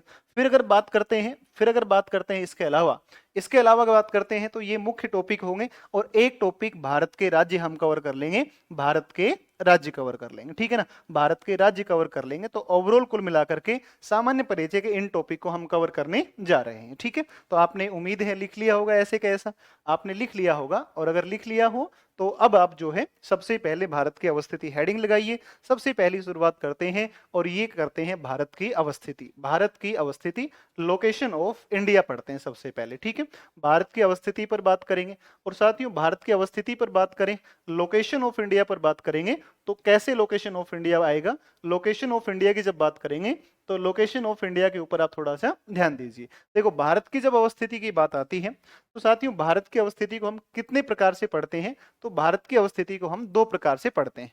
एक तो भारत की अवस्थिति जो है वो भारत की अवस्थिति वैश्विक संदर्भ में आएगी, वैश्विक संदर्भ में आएगी। और अगर दूसरी बात अगर करते हैं, तो दूसरी अगर बात करते हैं, तो दूसरी जो बात करते हैं, ये दूसरी बात किसके संदर्भ में करते हैं, एशिया के संदर्भ में करते हैं, एशिया के संदर्भ में। ठीक है ना, एशिया के संदर्भ में। और सारे मास्टर जी ध्यान दो एक बार, है ना, एशिया के संदर्भ में सारे मास्टर जी ध्यान दो, है ना। अब मैं आपको है ना मास्टर जी कहा करूंगा, ठीक है, मास्टर जी ही मैं कहा करूंगा, तो कोई दिक्कत थोड़ी है आपको मास्टर जी कहूंगा तो, है तो मास्टर जी कहने में कोई दिक्कत थोड़ी है। तो सारे मास्टर जी ध्यान दो एक बार, है ना। ऐसे मास्टर नहीं बनना है कि क्लास में जा करके और आराम से सो रहे हो और बच्चे मोबाइल ला करके वीडियो बना रहे हैं, ठीक है ना, ऐसे नहीं बनना है। और कुर्सी भी नहीं रखनी क्लास के अंदर, जैसे कोचिंग इंस्टीट्यूट में होता है ऐसे ही। वैश्विक संदर्भ में अपने सबसे पहले अवस्थिति की बात करेंगे और फिर एशिया के संदर्भ में बात करेंगे। सबसे पहले मैं एक बार संपूर्ण विश्व के साथ में आपका परिचय करवा रहा हूं, ध्यान दीजिए एक बार, ठीक है भाई। मैं इससे तेज नहीं बोल सकता हूं, आज तो मैं सबसे तेज बोल रहा हूं, ठीक है ना, तो मैं इससे तेज नहीं बोलूंगा, ये मेरी अधिकतम क्षमता है ना। अच्छा, प्रीति कह रही है कि मास्टरनी जी तो सभी मास्टरनी भी ध्यान दो, है ना, और मास्टरनी को थोड़ा और संभल के चलना है, क्योंकि आप मास्टरनी बन जाएंगी और आप स्कूल में स्कूटी लेकर जाएंगे। तो जो मास्टरनी स्कूल में स्कूटी लेकर जाएंगी वो बच्चों के सामने स्कूटी ध्यान से चलाएं, पैर से ब्रेक नहीं मारे नौकरी लगने के बाद में, ये थोड़ा सा ध्यान रखना है, ठीक है। तो वैश्विक संदर्भ में हम एक बार परिचय करते हैं कि वैश्विक संदर्भ में क्या हुआ। अच्छा ठीक, तो वैश्विक संदर्भ में हम बात करें तो वैश्विक संदर्भ में सबसे पहले एक बार विश्व से मैं आपका परिचय करवाता हूं। आप एक बार हमारी दुनिया को देखो, एक बार किस किस कैसी कैसी कौन कौन से कॉन्टिनेंट हैं, कौन से ओशियंस हैं और किस प्रकार से भारत की लोकेशन है, इस बात को देखते हैं, ठीक है। तो अगर आप यहां से देखना शुरू करेंगे तो यहां से आपको दिखेगा और ये दिखेगा आपको, और ये जो आपको दिखेगा ये आपको एक महाद्वीप दिखेगा और इस महाद्वीप को हम किस नाम से जानते हैं? तो साथियों इस महाद्वीप को हम जिस नाम से जानते हैं, ये महाद्वीप आपका है कौन सा? तो ये जो महाद्वीप है, ये जो महाद्वीप है, ये महाद्वीप कौन सा है? तो ये महाद्वीप आपका कौन सा है? ये आपका उत्तरी अमेरिका महाद्वीप दिख रहा है। ठीक है, तो सारे मास्टर जी ध्यान देंगे एक बार, और मास्टरनी भी ध्यान देंगी सारी की सारी। तो ये जो उत्तरी अमेरिका महाद्वीप है, और उत्तरी अमेरिका के नीचे तो आप जान ही रहे हैं, उत्तरी अमेरिका के नीचे कौन सा है? तो उत्तरी अमेरिका के नीचे कौन सा है? तो ये नीचे की तरफ दक्षिणी अमेरिका महाद्वीप है। इस दक्षिणी अमेरिका के इस तरफ आप देखेंगे, तो इस तरफ आप देखेंगे तो यहां पर जो आपको कॉन्टिनेंट दिखेगा, यहां पर जो कॉन्टिनेंट दिखेगा, ये कॉन्टिनेंट आपको जो दिखता है, इस कॉन्टिनेंट की अगर बात करते हैं तो ये जो कॉन्टिनेंट आपको दिखेगा, इस कॉन्टिनेंट का नाम क्या है? तो इसका नाम क्या आएगा बताओ जल्दी से फटाफट एक बार। तो इसका नाम क्या आएगा बताओ जल्दी से। तो ये जो कॉन्टिनेंट आपको दिखेगा, इसका जो नाम है, इसका नाम कौन सा है? तो इसका नाम है आपका अफ्रीका कॉन्टिनेंट है। ठीक है, ये अफ्रीका है। और अगली बात पर ध्यान देंगे, अगली बात पर ध्यान देंगे तो मेडागास्कर पड़ता है। यहां से जब चलेंगे तो यहां से आपको दिखेगा, और ये यहां से जो दिखेगा, इस महाद्वीप की जिस जो बात करते हैं, तो ये जो महाद्वीप आपका इस तरफ जो दिख रहा है, ये साथियों कौन सा है? तो ये आपका एशिया महाद्वीप है। ठीक है ना, ये एशिया महाद्वीप है। और इस तरफ से आप जब चलेंगे तो ये कमचटका प्रायद्वीप है, कमचटका प्रायद्वीप है। ठीक है, कमचटका आएगा। यहां से आप जब चलते हैं तो ये यूरोप है, यूरोप आएगा, यूरोप वाला हिस्सा आ जाएगा। और यहां से ये ब्लैक सी है, काला सागर है, ये काला सागर है। और यहां से आप देखोगे तो यहां से जो है, ये जो आपका आएगा, ये जो आएगा आपका, ये वाला कौन सा है? तो ये वाला कौन सा आएगा? तो ये वाला आ जाएगा आपका, ये आएगा यूरोप का ही पार्ट आ जाएगा। स्कैंडिनेवियन प्रायद्वीप इसको बोलते हैं। ये व्हाइट सी पड़ता है इस तरफ, तो ये व्हाइट सी पड़ता है। और ये इस तरफ आप देखेंगे तो दोस्तों ये जो आएगा, ये आपका आ गया एशिया महाद्वीप आ गया। ठीक है, ये एशिया आ गया। और इसके अलावा अगर बात करते हैं तो यहां पर तो आप जान ही रहे हैं, ये कौन सा होगा बताओ? ये कौन सा होगा? तो ये श्रीलंका हो जाएगा। यहां से देखोगे तो ये इंडोनेशिया का सुमात्रा, जावा, बाली, लिम्पोग, और इस तरफ देखते पूर्वी तिमोर। और ये कौन सा है? इरियन जया पड़ता है, ये इरियन जया पड़ता है, और ये इरियन जया है। और ऊपर की तरफ आप जब देखेंगे, तो ऊपर की तरफ जब आप देखेंगे तो ये जो कॉन्टिनेंट आपका है, इस कॉन्टिनेंट को हम किस नाम से जानते हैं? तो इस महाद्वीप को हम ऑस्ट्रेलिया के नाम से जान रहे हैं। ठीक है, ये ऑस्ट्रेलिया है, और ये हमारी दुनिया है, ये हमारी दुनिया है ना। एक दुनिया अपना परिवार होता है, और एक अपनी दुनिया ये होती है। ठीक है ना, तो ये हमारी दूसरी दुनिया है। ठीक है, और ये जो है, ये आपका ग्रीनलैंड है, और ये बैफिन पड़ता है। इसके अलावा देखो, आप जानते हैं कि पृथ्वी गोल है, और जब आप इसको घुमाएंगे, जब आप इसको ऐसे घुमाएंगे, ऐसे रोटेट करेंगे, तो ये जो हिस्सा है, देखो ये वाला हिस्सा मैं यहां पर जो बना रहा हूं, ये वाला हिस्सा आप देख पाएंगे कि ये जो हिस्सा है, ये वाला हिस्सा यहां पर है। ठीक है, ये वाला हिस्सा यहां पर है। और यहां से एक रेखा आपको दिखेगी। रेखा का मतलब एक लाइन होती है ना। रेखा का मतलब ये नहीं समझे कि ये तो रेखा हमारे साथ पड़ती थी, वो रेखा ना, तो वो रेखा नहीं है। ठीक है, तो ये रेखा है एक लाइन, ये लाइन है एक। ठीक है, तो एक लाइन ये है, और एक लाइन आपकी यहां से गुजरती है। और ये जो रेखा है, इस रेखा को हम 0 डिग्री देशांतर के नाम से जानते हैं। ये 0 डिग्री देशांतर है, या अंतरराष्ट्रीय मानक समय रेखा के नाम से इसको जाना जाता है। ठीक है, और यहां से जो ये रेखा देख रहे हैं, ये जो रेखा देख रहे हैं, ये वाली रेखा, इस रेखा की आप बात करोगे तो दोस्तों ये जो रेखा है, इस रेखा का नाम आपका हो ही गया। और ये हो गई आपकी कौन सी? तो ये हो गई 0 डिग्री अक्षांश। 0 डिग्री अक्षांश, या फिर इसको हम बोलता है, ये इसको बोल रहे हैं, और इसको बोल रहे हैं कौन सी? भूमध्य रेखा है, ये भूमध्य रेखा है। चलिए एक बार इंट्रो इनका ले लेते हैं कि कौन कौन से कॉन्टिनेंट है। चलिए ध्यान दीजिए इसके ऊपर। ये हिस्सा अलास्का पड़ता है, ये इधर से आप देखेंगे तो ऊपर कनाडा है, नीचे यूएसए है। और ये जो कॉन्टिनेंट है, इसको हम उत्तरी अमेरिका महाद्वीप के रूप में जानते हैं।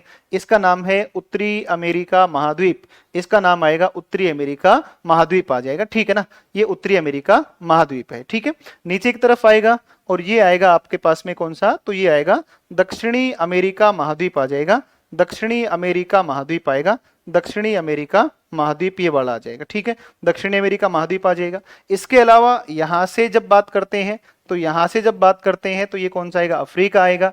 साथियों यहां पर जब बात करते हैं तो ये जो आएगा, ये आएगा आपका कौन सा? एशिया महाद्वीप है। और ये जो आएगा, इसका नाम कौन सा है? तो दोस्तों इसका जो नाम है, इसका नाम है ऑस्ट्रेलिया है। ठीक है, ऑस्ट्रेलिया है। और यहाँ पर कैस्पियन सागर है। यहाँ पर आएगा यूराल पर्वत आएगा, ये यूराल पर्वत आएगा, यूराल पर्वत आएगा। ठीक है, ये यूराल पर्वत आएगा। और नीचे की तरफ आएगी और ये झील आएगी कौन सी, यूराल नदी आएगी, यूराल नदी आएगी। ध्यान रखना, स्टार कर रहा हूं, याद रखना, स्टार कर रहा हूं, स्टार कर रहा हूं।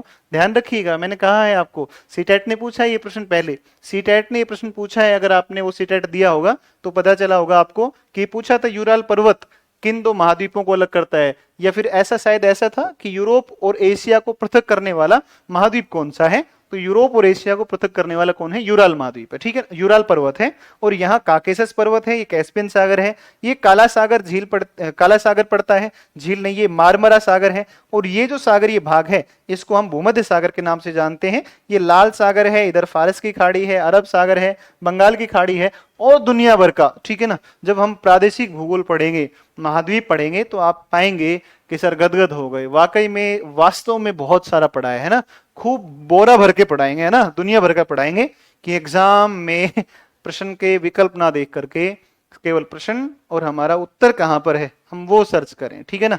आपका विद इन क्वेश्चन पढ़ने के 10 सेकंड के अंदर अंदर आपका प्रश्न, आपके आंसर दिमाग में आ जाएगा, है ना। क्वेश्चन आपने पढ़ा, अगले 10 से 15 सेकंड में आपका दिमाग में उत्तर आ जाएगा पढ़ते के साथ में, हार्डली 10 सेकंड में आंसर आपके सामने होगा और अगले 5 सेकंड में आप अपना फिल कर लेंगे आंसर को। तो मैक्सिमम 30 सेकंड के अंदर एक क्वेश्चन अटेम्प्ट करेंगे ज्योग्राफी का, ये टारगेट लेकर के चलना है, ठीक है ना।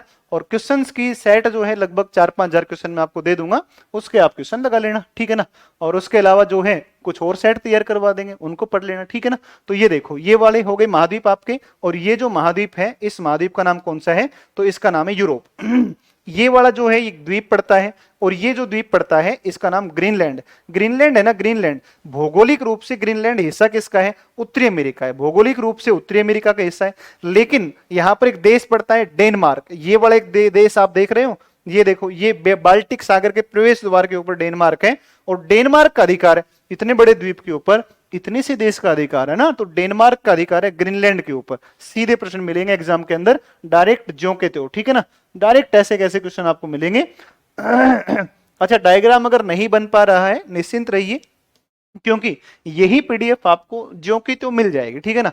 तो ये पीडीएफ जब आपको मिल ही जाएगी, है ना, हाँ नहीं, SCERT आप निश्चिंत, अरे भाई तुम लोग क्यों फालतू में, मुझे प्लीज आप ये सब मत कहो कि सर उसको फॉलो करो उसको, आप निश्चिंत रहो, वो सब मेरा काम है ना, वो मेरा काम है, वो मैं देखूंगा सिलेबस को कैसे कवर करना है, कितना पढ़ना है, कितना वर्टिकल जाना है, कितना वर्टिकल जाना है, वो सब मैं देखूंगा। आपका काम ये है चुपचाप फालतू बात नहीं करके चुपचाप पढ़ना, ठीक है ना, ये आपका काम है। मैं अपने एग्जाम के बाद में बात करेंगे, ठीक है ना, उसके बाद आप मुझे पता है कैसे झुकते हुए आओगे, ठीक है ना, आप सिर झुकाकर आओगे इसके बाद में, क्योंकि वो मैं जानता हूं कि आपको कैसे कवर करवाना है, ठीक है ना। तो चूचपाट करने की आवश्यकता नहीं है, चुपचाप अपनी क्लास के अंदर जो पढ़ाया जा रहा है उसके ऊपर शानदार तरीके से कंसंट्रेट करना है, ताकि एग्जाम के लिए हम बढ़िया से प्रिपेयर हो जाएं, ठीक है ना। तो फालतू कोई बात नहीं, क्लास में सिर्फ और सिर्फ काम की बातें होंगी, ठीक है। वन साइडेड कम्युनिकेशन होगा, सिर्फ मेरी तरफ से कम्युनिकेशन होगा। मैं इस चीज के फेवर में नहीं हूं कि केवल मेरी तरफ से बोला जाए, आप भी बोलो, लेकिन कंटेंट कितना पढ़ाना है, कैसे पढ़ाना है, किसको फॉलो करना है, वो काम मेरे ऊपर छोड़ दो, ठीक है ना। आप अपने डाउट्स पूछें, वहां तक आपको लिमिट रहेगी बोलने की, उसके अलावा कुछ भी नहीं मिलेगी, ठीक है। देखो, ये वृत्ताकार रूप में फैला हुआ है, और ये वृत्ताकार रूप में आपको एक महासागर दिखता है। साथियों, इस महासागर का नाम कौन सा है, तो ये जो महासागर है इसका नाम है प्रशांत महासागर है, ये प्रशांत महासागर है। इसके अलावा अगर आप देखोगे तो इस तरीके से एम बनाता हुआ है, और एम बनाता हुआ जो महासागर आपको दिख रहा है, इस महासागर का कौन सा नाम है, ये आपका हिंद महासागर है, हिंद महासागर है। और ये जो एस बनाता हुआ दिख रहा है, इस महासागर की बात करते हैं तो अटलांटिक महासागर आएगा, अटलांटिक महासागर आएगा, अटलांटिक महासागर आ जाएगा, ठीक है। और यहां पर अगर आप देखोगे तो एक महाद्वीप आपको दिखेगा, और एक जो महाद्वीप यहां पर आपको दिख रहा है, इस महाद्वीप को किस नाम से जानते हैं, तो इसको अंटार्कटिका के नाम से जानते हैं, इसको अंटार्कटिका के नाम से जानते हैं। तो ये अंटार्कटिका महाद्वीप है, ठीक है, ये अंटार्कटिका महाद्वीप है, और ये अंटार्कटिका है दोस्तों, ये अंटार्कटिका है। और इस अंटार्कटिका के चारों तरफ, इस अंटार्कटिका के चारों तरफ जो महासागर है, जो अंटार्कटिका के चारों तरफ महासागर है, इस अंटार्कटिका के चारों तरफ जो महासागर पड़ता है, इसको हम दक्षिणी महासागर के नाम से जानते हैं, ठीक है ना, दक्षिणी महासागर। देखो, जब अपने ऑप्शनल पढ़ाते हैं ना, विषय को पढ़ाते हैं, ऑप्शनल सब्जेक्ट पढ़ाते हैं, तो ऑप्शनल पढ़ाते हैं ऑप्शनल पढ़ाते हैं तो ऑप्शनल के अंदर आप पढ़ोगे तो ऑप्शनल में अपने 4 ही महासागर बताते हैं केवल, ठीक है ना, ऑप्शनल में अपने केवल 4 बताते हैं। लेकिन जब अपने बात कर रहे होते हैं, जब अपने बात कर रहे हैं स्कूल वैकेंसी के लिए बात कर रहे हैं, या फिर अपने बीपीएससी का प्री एग्जाम के लिए बात कर रहे होते हैं, तो उस समय के ऊपर अपने 4 महाद्वीप बताता, 4 ना बता करके कितने बात करते हैं, 5 करते हैं। 5 क्यों करते हैं? क्योंकि एनसीईआरटी में 5 ही दे रखे हैं, तो 5 पर ही बात करेंगे। और 7 महाद्वीप, उत्तरी अमेरिका, दक्षिण America, Europe, Africa, Asia, Australia, और 7वां कौन सा, अंटार्कटिका। अब मेरी छोटी सी बात के ऊपर आप आइए, अब आप मेरी बात पर आइए और ध्यान दीजिए। देखो, आपने कहा था कि सर, आप कह रहे थे कि सर ये बताओ कि वैश्विक संदर्भ में भारत की क्या अवस्थिति है, क्या लोकेशन है। सर आप कह रहे थे, आप तो ये बताओ सर एशिया के संदर्भ में क्या अवस्थिति है। तो दोस्तों, एशिया और भारत के संदर्भ में जब बात करते हैं, तो आप अगर वैश्विक संदर्भ में बात करोगे भारत की लोकेशन की, तो भारत की लोकेशन की जब बात करेंगे तो आप एक बार देखेंगे तो आप पाएंगे कि ये जो रेखा है, ये वाली जो रेखा है, इसको हम भूमध्य रेखा कहते हैं ना, भूमि के बीचों बीच की रेखा, जो पृथ्वी को 2 गोलार्धों में विभाजित करती है। एक गोलार्ध इसके ऊपर की ओर जो है, उस ऊपर की ओर के गोलार्ध को उत्तरी गोलार्ध कहते हैं, और इसके जो नीचे की तरफ है,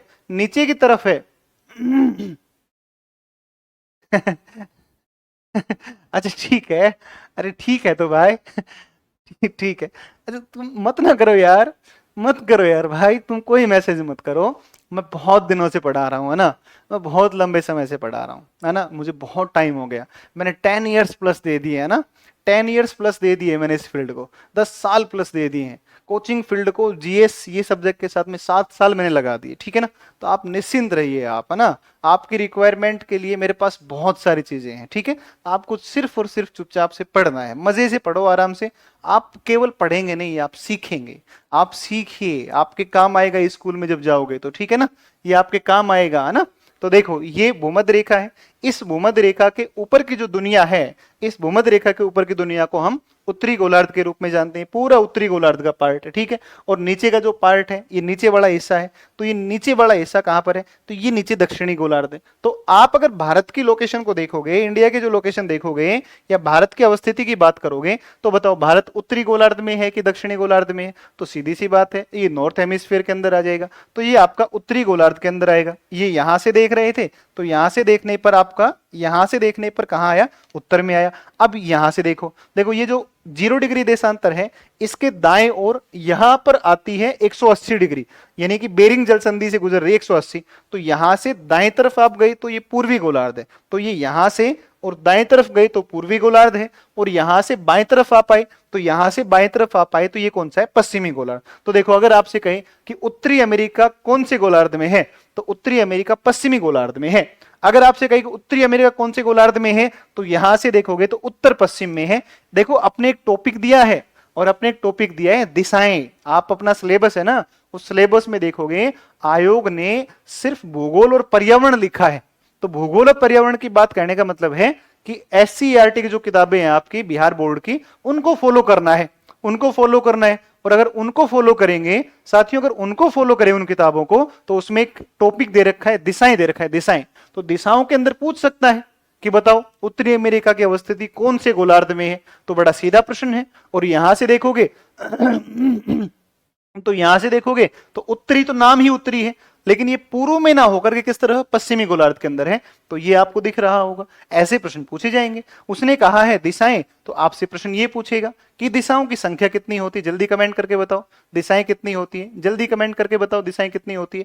आपसे पूछेगा कि भारत विश्व की किस दिशा में अवस्थित है, या भारत की सापेक्ष अवस्थिति क्या है, तो ये कहां पर है, यहां से उत्तरी है, और यहां से देख रहे थे तो कौन सा है, पश्चिमी है, सॉरी पूर्वी है। तो भारत कहां पर अवस्थित आएगा, तो भारत आएगा दोस्तों कहां पर, तो यहां से उत्तर हो गया, और यहां से कौन सा हो गया, पूर्व हो गया।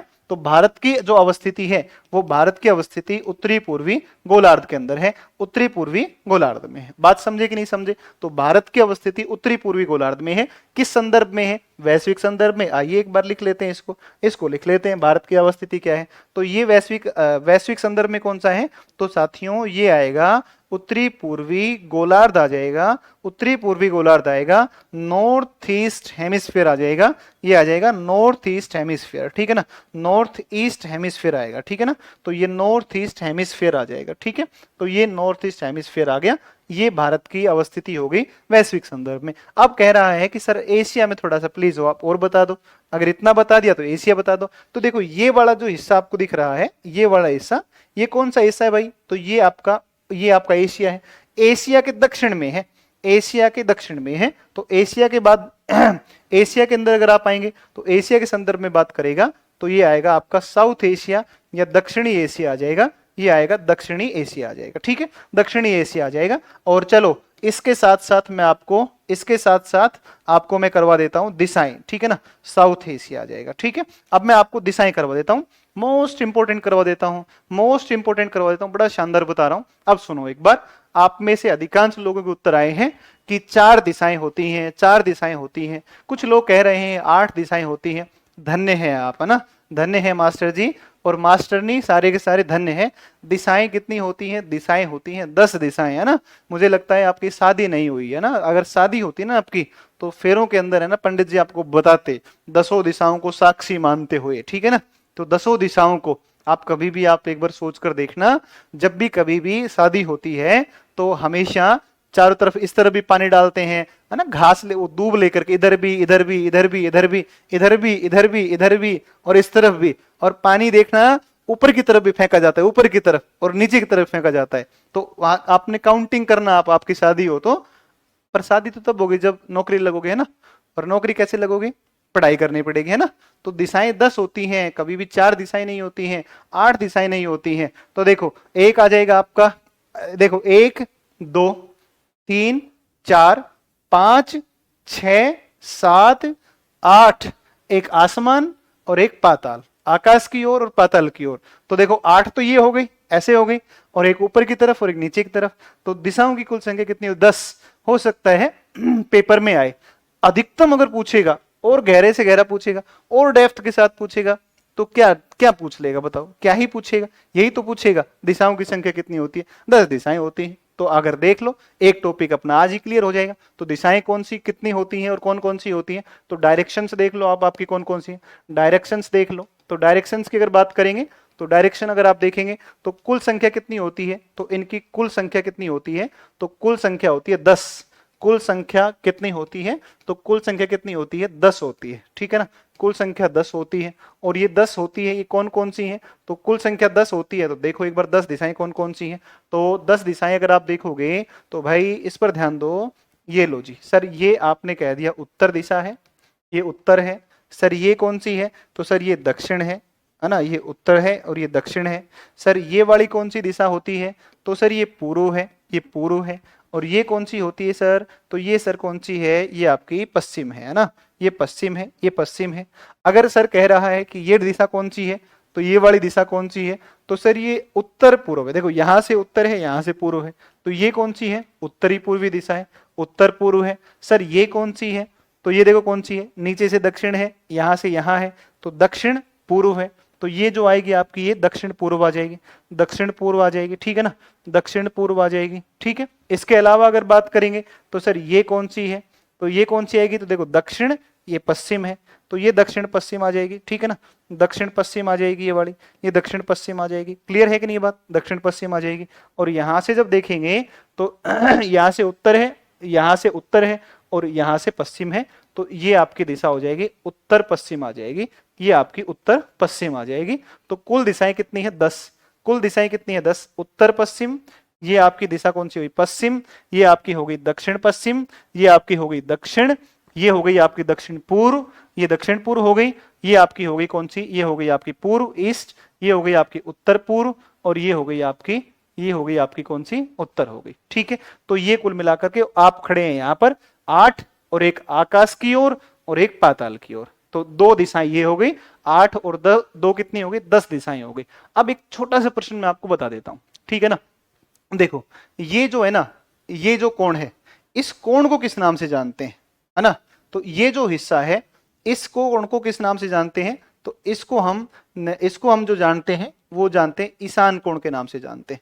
इसको हम किस कोण से जानते हैं, तो ये कोण का नाम कौन सा है, इस कोण का नाम ध्यान रखना, इस कोण का नाम कौन सा है, ईशान कोण है। इसका नाम क्या है, ईशान कोण है। तो ये ध्यान रखना, उत्तर पूर्व जो दिशा होती है वो कौन सी होती है? उत्तर पूर्व ईशान होता है।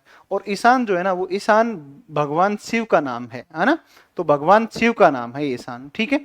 तो ये भगवान शिव का नाम होता है ईशान, तो ये वाला होता है, ठीक है ना। तो अब ये जो है इस दिशा को भी ध्यान रखना। डायरेक्शन एक टॉपिक मैंने करवा दिया है आपको, इसको भी आप क्लियर कर लिया है, अब अपने को दोबारा पढ़ने की जरूरत नहीं पड़ेगी, ठीक है ना। हाँ तो ठीक है, ये आपका हो गया, क्लियर है बात। चलिए और अगली बात करते हैं, और अगली बात करते हैं। तो हमने देखो सिनोप्सिस में क्या क्या लिखा था। सिनोप्सिस में लिखा था भारत की अवस्थिति, एक टॉपिक क्लियर हो गया। अब चलते हैं अक्षांशीय और देशांतरीय विस्तार पर चलते हैं, ठीक है। तो अक्षांश और देशांतर विस्तार की बात करें तो ये आपके जो हैं, ये आपके कौन से हैं, ये कौन कौन से हैं? हाँ बिल्कुल बिल्कुल ठीक है। नहीं नहीं नहीं नहीं, मुख्य दिशाएं चार होती हैं, है ना। मुख्य दिशाएं चार होती हैं, मुख्य दिशाएं चार होती हैं, मुख्य दिशाएं चार होती हैं ना। अगर आप लिखो तो मुख्य दिशाएं कितनी होती हैं, तो मुख्य दिशाएं जो है ना, वो देखो हमने लिखा कुल संख्या, तो मुख्य जो दिशाएं होती हैं वो चार होती हैं ना। मुख्य दिशाएं चार होती हैं। सीटेट में अगर आपका लिया था ये, तो ये जो मुख्य दिशाएं होती हैं इनकी संख्या जो होती है, मुख्य दिशाएं होती हैं आपकी चार, उत्तर दक्षिण पूर्व पश्चिम। तब ठीक है, तब ठीक है, तब ठीक है ना। लेकिन कुल दिशाओं की संख्या 10 होती है। और अरे भाई वो किताब रखी है यहाँ पर, मैं आपको यहाँ रखी भी है, मैं आपको दिखा दूंगा। तो किताब के अंदर लिखा हुआ है, बिहार बोर्ड की किताब में लिखा हुआ है इसकी दिशाओं की कुल संख्या 10 है। तो अपने उसी पे चले। ध्यान रखना कभी भी इस तरीके का एग्जाम कोई भी हो, है ना, कोई भी एग्जाम होता है जिस स्टेट से संबंधित होता है, वो उस किताबों से ही एग्जाम लिया जाता है, वही आधार होता है। जो उन किताबों में लिखा हुआ है उन्हीं किताबों से हमेशा पेपर बनते हैं। तो आप निश्चिंत होकर के इन किताबों को फॉलो कीजिए। और मैं खुद भी भाई, मेरा तो वही है, मैं तो सारा बेस वही उन्हीं किताबों का लेकर चलता हूँ हमेशा ही, है ना। तो ये थोड़ा सा ध्यान रखना है। अब अपने चल लेते हैं कहाँ पर। अब अपने बात करेंगे किसके ऊपर, अब बात करेंगे अक्षांश और देशांतरी विस्तार के ऊपर बात करेंगे, ठीक है। तो चलिए अक्षांश और देशांतर पर बात कर लेते हैं। अक्षांश और देशांतर के ऊपर बात करेंगे। तो अक्षांश और देशांतर के ऊपर चलोगे आप तो देखो जरा, थोड़ा देखो, ध्यान दो इस पर। तो अक्षांश और देशांतर पर अपने चलते हैं और बात करते हैं अक्षांश और देशांतर की, ठीक है। तो भारत की अक्षांशीय और देशांतरीय अवस्थिति पर बात करेंगे। एक बार अब मैप आप बनाओ अपने हाथ से तो आप बना सकते हो। मैप अगर नहीं बने तो कोई दिक्कत नहीं है, 2 रुपए के मैप ले आओ, 5 रुपए के मैप ले आओ 5-7, और भारत के मानचित्र लाके उनमें आप आराम से बना सकते हो। ऐसा जरूरी नहीं कि आप भी मैप ऐसे ही बनाओ, ठीक है ना। हाँ मोहित कुमार सिंह आपका नाम ले लिया है, अब दोबारा नाम नहीं लूंगा, ठीक है ना। आप कभी कमेंट करो सर एक बार फिर मेरा नाम लो, ऐसे मत करना अब की बार, ठीक है। देखो एक बार ध्यान दो, देखो ध्यान दो एक बार। देखो इस तरीके से अपने चलेंगे तो इस तरीके से आता है अपना भारत, ठीक है। ये भारत आता है, ये भारत आता है। और यहां से अगर आप देखोगे तो यहां से जो है ये हमारा इस तरफ से गुजरात आ गया, ये राजस्थान हो गया। और राजस्थान के ऊपर कौन आ गया भाई, तो राजस्थान के ऊपर आ गया कौन सा, तो ये गुजरात आ गया, ठीक है। ये गुजरात आ गया।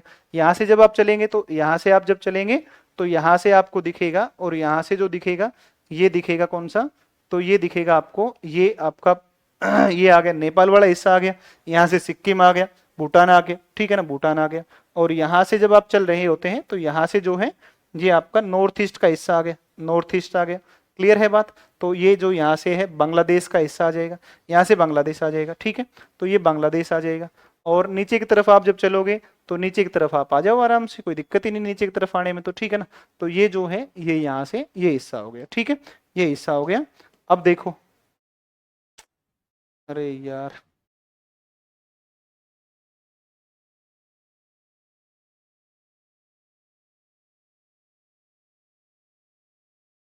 देखो नीचे की तरफ आप आओगे तो नीचे की तरफ जो है, नीचे की तरफ आपको ये जो है, ये नीचे की तरफ आपको जो दिखेगा, ये नीचे की तरफ कौन सा दिखेगा अपने को, ये दक्षिणी भारत वाला हिस्सा दिख जाएगा, ठीक है ना। ये दक्षिणी भारत दिख जाएगा। और ये अपना हो गया संपूर्ण भारत का मानचित्र हो गया, ठीक है ना। ये संपूर्ण भारत का मानचित्र हो गया, ये संपूर्ण भारत का मानचित्र हो गया, ये संपूर्ण भारत हो गया, ठीक है ना। संपूर्ण भारत का मैप हो गया। अब अगर इस हिस्से में अगर अपन बनाना चाहें तो इस हिस्से में आप अपनी सारी जानकारियों को लिख सकते हैं बड़े आराम से, ठीक है। अब आप अपनी सारी जानकारियों को यहाँ पर लिखो। और ये जो है यहाँ पर एक द्वीप समूह पड़ेगा, और इस द्वीप समूह का नाम कौन सा है, अंडमान निकोबार है। तो ये अंडमान निकोबार है। अब अपने अक्षांश देख लेते हैं। और कौन कौन से देशांतर हैं इस पर बात कर लेते हैं। ठीक है, तो ये भारत हो गया और भारत के अंदर देखो क्या क्या आएगा। तो आप जानते हैं कि आप एक चीज समझ चुके हैं मास्टर जी, ध्यान देना एक बार बात के ऊपर, है ना, और सारी मास्टर ने भी ध्यान देना। आप एक चीज सीख चुके हैं कि भारत की अवस्थिति उत्तरी गोलार्ध में है ना। तो भारत की अवस्थिति अच्छा, तो आरा जिला कह दिया बस, ये लो बस, आरा कह दिया, है ना। मैं आरा जिला नहीं, मैं सारे ही कह देता हूँ, है ना। 38 हैं, 38 जिले हैं उत्तर से लेकर के। और एक बार हम अगर देखें तो उत्तर से लेकर के जिस भी जिले से आप हैं, आप सारे जिलों के नाम ले देता हूं, कोई छूट जाए तो मुझे याद दिलवा देना, ये छूट गया, सारे ले लो। पश्चिमी चंपारण, पूर्वी चंपारण, सीतामढ़ी, है ना, सीतामढ़ी के बाद में सुपौल, अररिया, ठीक है, किशनगंज, फिर उससे नीचे की तरफ पूर्णिया आ गया, फिर नीचे की तरफ कटिहार आ गया। तो पश्चिम चंपारण के नीचे इधर गोपालगंज, सिवान, सारण, भोजपुर, बक्सर, कैमूर, रोहतास, औरंगाबाद, गया, नवादा, जमुई, बांका, भागलपुर, कटिहार, ये हो गए सारे। पटना है, पटना के साथ में फिर लगने वाले कौन कौन से हैं, ऊपर की तरफ मुजफ्फरपुर है, शिवहर है, नीचे की तरफ आप आओगे इस तरफ थोड़ा सा तो इधर कौन सा आ जाएगा, वैशाली आ जाएगा, वैशाली के बाद में बेगूसराय, लखीसराय, है ना, दरभंगा, है ना, इसके बाद में नीचे अरवल, जहानाबाद, सारे के सारे आप जितने भी जिले से जितने भी लोग हैं वो सारे के सारों का नाम ले दिया, है ना। अब कोई बच गया हो तो फिर दूसरी बात है ना, कोई बच गया हो तो फिर अलग बात है। ठीक है, तो सारे ही पता है, बिहार भूगोल में सीखा है सारा का सारा, ठीक है ना, खूब सारा पढ़ रखा है। हाँ, मधुबनी बच गया था, ठीक है ना, मैं भी सोच रहा था मधुबनी बच गया, और एक आपका नालंदा बच गया, ठीक है, एक दरभंगा बच गया, तो कोई बात नहीं, इतना तो चलता है थोड़ा बहुत। तो अब देखो भारत उत्तरी गोलार्ध में, और हम एक बात को समझें कि भारत उत्तरी गोलार्ध में है, तो उत्तरी गोलार्ध के जितने भी अक्षांश होंगे वो सारे उत्तरी गोलार्ध के अक्षांश उत्तरी अक्षांश होंगे। एक बात दोबारा सुनना, मैंने क्या बोला है, मैंने ये बोला है कि उत्तरी गोलार्ध में भारत है, और उत्तरी गोलार्ध की जितने भी अक्षांश रेखाएं होती हैं, जैसे मैं आपको बताता हूं, सुनो मास्टर जी, सुनो, ध्यान दो इसके ऊपर, इसको सुनो। देखो अगर हम बात करें तो ये हमारी जैसे पृथ्वी है, और अगर इस पृथ्वी की बात की जाएगी, इस पृथ्वी की बात अगर की जाएगी, तो देखो इस पृथ्वी के ऊपर थोड़ा सा ध्यान दो, है ना, इस पृथ्वी पर ध्यान दो कि ये पृथ्वी पर ये जो रेखा है, इस रेखा को छोड़ दो आप, ठीक है ना, इस रेखा को छोड़ दो। चलो मैं एक काम करता हूं, एक तो ये बनाता हूं, ये जो रेखा है, इस रेखा का नाम है 0 डिग्री अक्षांश या भूमध्य रेखा है।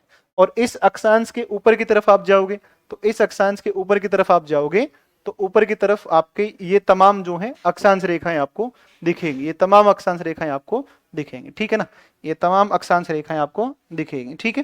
तो ये तमाम अक्षांश रेखाएं आपको दिखेंगी, क्लियर है बात, ये लो जी, ये तमाम अक्षांश रेखाएं दिखेंगी आपको, ठीक है, तमाम अक्षांश रेखाएं आपको दिखेंगी, क्लियर है बात।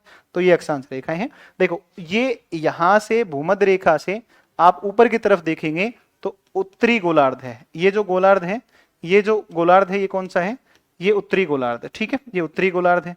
और इसके नीचे की तरफ आप आएंगे तो ये कौन सा गोलार्ध है, ये कौन सा गोलार्ध है, ये दक्षिणी गोलार्ध है, ये दक्षिणी गोलार्ध है, ठीक है, ये दक्षिणी गोलार्ध है।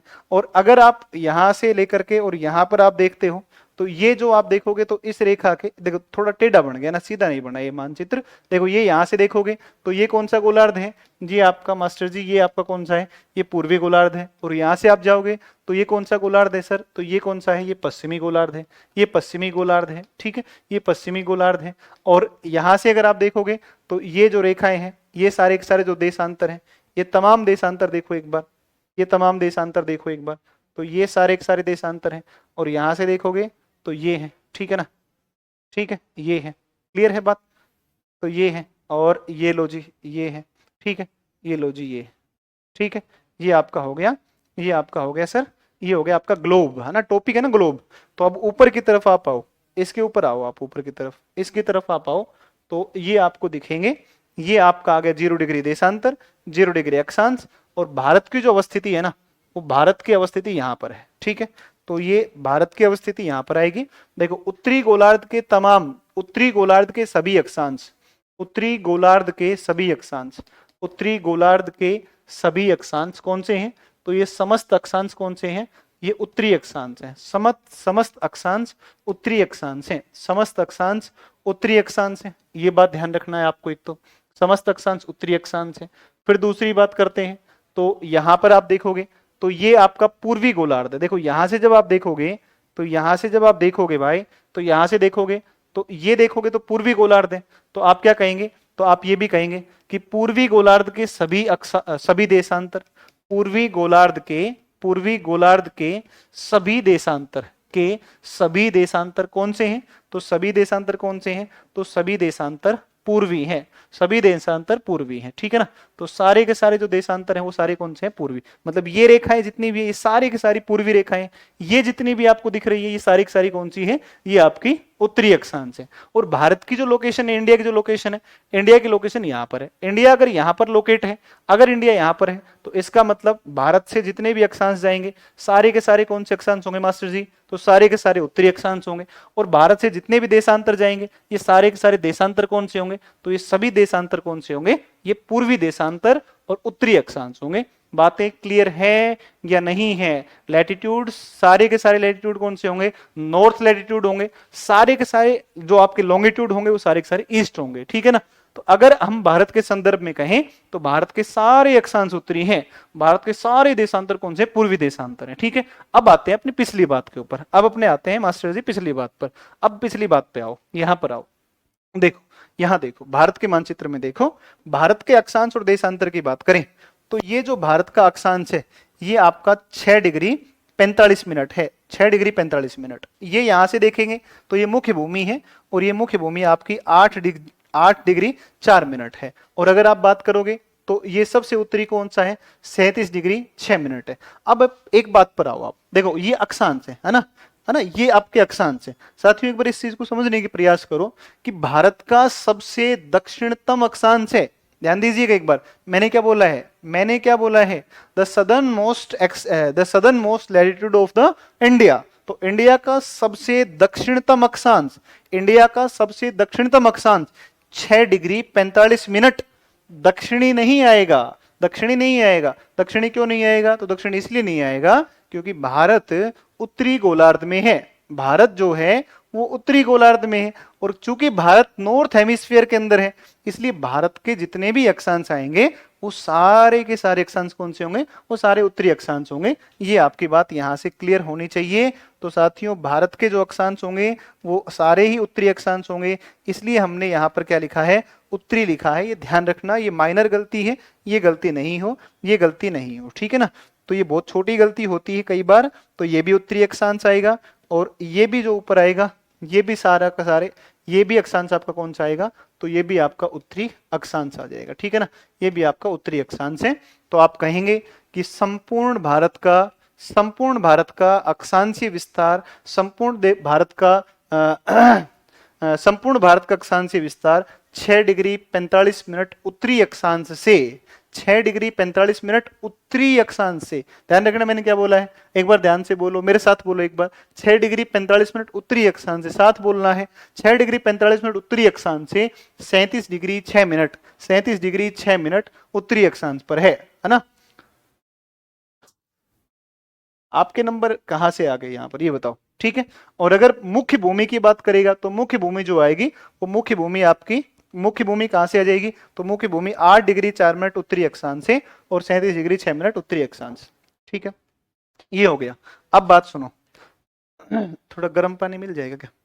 ला दो एक बार, ठीक है। फिर अगर बात करते हैं यहां से, तो यहां से बात करते हैं देशांतर की। देशांतर की आप बात करोगे तो ये आपका आएगा 68 डिग्री 7 मिनट, 68 डिग्री 7 मिनट। और यहां देखो सबसे पश्चिमी है और सबसे पूर्व में जाओगे तो 97 डिग्री 25 मिनट, 97 डिग्री 25 मिनट ये आएगा। अब देखो भारत का सबसे पश्चिमी, तो ये पश्चिम नहीं आएगा, ये पूर्व आएगा। क्योंकि पूर्वी देशांतर इसलिए आएगा क्योंकि भारत जो है ना, वो भारत कहां पर है? वो भारत कहां पर है? वो पूर्वी गोलार्ध में है, ठीक है ना। तो 97 डिग्री 25 मिनट ये भी कौन सा गोलार्ध आ जाएगा? ये भी आपका पूर्वी गोलार्ध आ जाएगा, ये भी आपका पूर्वी गोलार्ध आ जाएगा, ठीक है ना। तो 68 डिग्री 7 मिनट से लेकर के और 97 डिग्री 25 मिनट, है ना। 68 डिग्री 7 मिनट से लेकर के 97 डिग्री 25 मिनट, 68 7 से 97 25, 68 7 से 97 25, ये आपका ध्यान रखना गलती नहीं हो, पूर्वी देशांतर आएगा। जब भी भारत के संदर्भ में अक्षांश की बात करें, जब भी भारत, अच्छा ये आंधी आई है आपके गांव में, अच्छा ठीक है, अब मैं क्या करूं बताओ नरेश, है ना। आपके गांव में आंधी आ गई, यहाँ लोगों के जीवन में आंधी तूफान आए पड़े हैं भाई, ये बताओ। तो तुम गांव में ही तो आई है, जीवन में आई हुई आंधी तूफान, तैयारी करनी है आपको, नौकरी लगना है, बताओ है भाई, आपको नौकरी लगना है, इससे बड़ी आंधी है क्या बताओ? है ध्यान दो, बातें नहीं प्लीज, ठीक है? तो फालतू बातें नहीं, फालतू बातें नहीं। आपका स्तर वो होना चाहिए जिस स्तर की आप तैयारी कर रहे हैं। अगर आप उस स्तर पर नहीं सोच पा रहे हैं तो प्लीज, ये आपके लिए भी खराब बात है, हमारे लिए भी खराब बात है कि हम उन एस्पिरेंट को नहीं जोड़ पाए जो वाकई में इस लायक हैं, ठीक है ना? फालतू बात कोई नहीं, बात जितनी भी होंगी वो लेवल की बातें होंगी, फालतू बातें नहीं होंगी, ठीक है ना? फालतू बातें नहीं होंगी, ठीक है? तो देखो एक बार, यहाँ 68-7 से लेकर के 97-25 हमेशा भारत के संदर्भ में जब भी अक्षांश की बात आई तो हमेशा ध्यान रखना कि पूर्वी उत्तरी अक्षांश आता है। जब भी आपके देशांतर की बात आई तो आपका देशांतर हमेशा पूर्वी आता है। देखो राजस्थान में एक हमारे रीट का एग्जाम हुआ, तो जो रीट का एग्जाम हुआ ना, तो हिंदी जो सब्जेक्ट आता है उसमें 30 नंबर आते हैं, 30 नंबर का आता है अपना लैंग्वेज का पोर्शन, दो लैंग्वेज आती हैं। अब उस दो लैंग्वेज में ना 23 प्रश्न आए थे, 30 में से एक किताब से। राजस्थान बोर्ड के अंदर एक किताब चलती है 9 से 12 के लिए, एक कॉमन किताब चलती है हिंदी की, हिंदी व्याकरण की, और उस किताब में 23 प्रश्न आए थे। मैं क्या कह रहा हूं आपको, 23 क्वेश्चन आए थे एक बार, और एक किताब के अंदर 23 प्रश्न, आप सोचो एक बार कितनी बड़ी बात है। और बहुत पतली किताब है, बहुत कम एग्जाम्पल थे, डिट्टो डिट्टो क्वेश्चन आए थे, ऐसे कैसे प्रश्न आए थे। इसलिए आपको बहुत सारी किताबों के चक्कर में नहीं पड़ना है। एट लेवल जो आपको थोड़ी ज्यादा जरूरत है ना, थोड़ा एडवांस चाहिए, थोड़ा सा ज्यादा जानने की जरूरत है, वो अपने करवा रहे हैं, आप उतना करिए। और आप अपनी एससीईआरटी की जो किताबें हैं, एनसीईआरटी को भी साथ साथ रखिए। एनसीईआरटी को ही एससीईआरटी बना रखा है ना, एनसीईआरटी से ही कंटेंट लिया हुआ है, तो उसके आधार पे चीजें लिखी गई है। तो मुझे लगता है आप अपनी वो वाली बातें जो है वो उसको, जो किताबें हैं जो मैं बता रहा हूँ, वो अपने बिहार बोर्ड की किताबों को फॉलो कीजिए, आपके लिए बेहतर परिणाम देने वाली किताबें होंगी, ठीक है? तो ये अक्षांश देशांतर आप समझे होंगे। अब अक्षांश देशांतर के बाद में जो है, अब अक्षांश देशांतर के बाद में अगर बात करें तो देखो एक बार, ये देखो यहां से और यहां, तो उत्तर दक्षिण दूरी 3214 किलोमीटर है। और पूर्व पश्चिम दूरी जो है, ये पूर्व पश्चिम जो दूरी आएगी, ये पूर्व पश्चिम दूरी कितनी आएगी, तो ये 2933 किलोमीटर आ जाएगी, ठीक है ना? तो ये 2933 किलोमीटर आएगी, ठीक है, 2933 आएगी। और इसके अलावा अगर आप बात करेंगे तो भारत के बीचों बीच से एक रेखा गुजरती है, और भारत के बीचों बीच से गुजरने वाली जो रेखा है, इस रेखा को हम किस नाम से जानते हैं, तो भाई इस रेखा को अपन जानते हैं किस नाम से, तो इस रेखा को जानते हैं 23.5 डिग्री, 23.5 डिग्री उत्तरी अक्षांश के नाम से जानते हैं, या इसको हम कर्क रेखा के रूप में भी जान रहे हैं, ठीक है?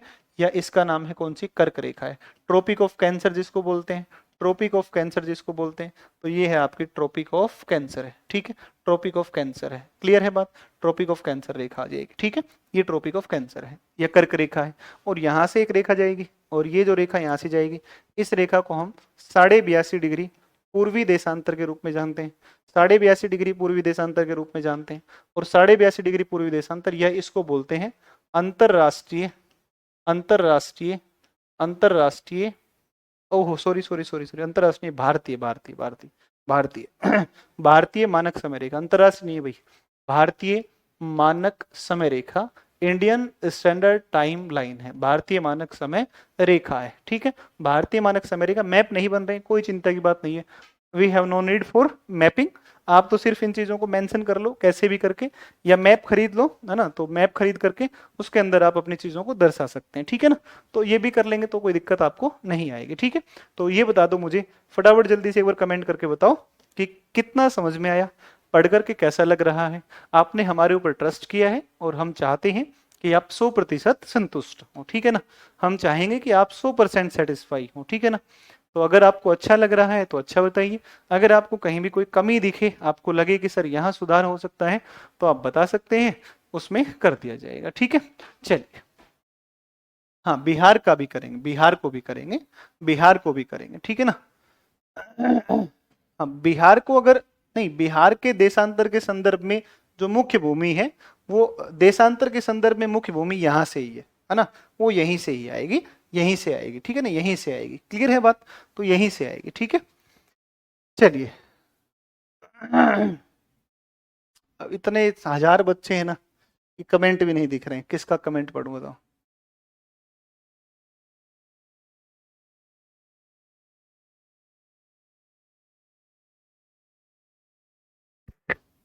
अच्छा, एक कमेंट मुझे दिखा है कि 50% समझ में आया, कोई बात नहीं है ना।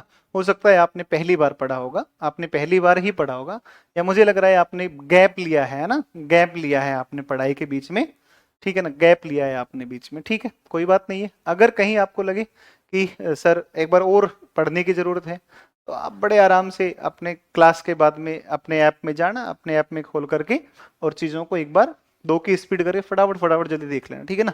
तो 2 की स्पीड में जब आप देख लोगे तो रिवीजन ठीक से हो जाएगा, ठीक है ना, रिवीजन ठीक से हो जाएगा। चलिए अब बात करें आगे, आगे चलें, आगे चलें।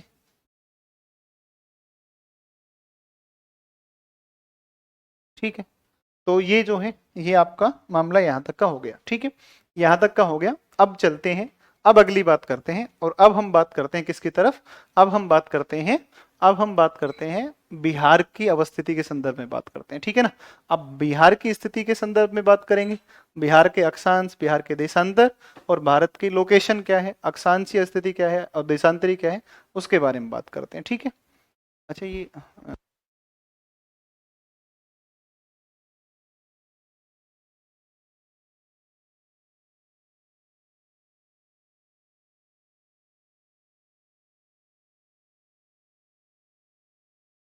देखो, अब अब ये जो अवस्थिति की बात की है, ये बिहार के संदर्भ में देखते हैं बिहार की अवस्थिति क्या है, और दूसरा हम बिहार का अक्षांश और बिहार का देशांतरीय विस्तार की बात करते हैं, ठीक है ना। तो चलिए 1 मिनट के लिए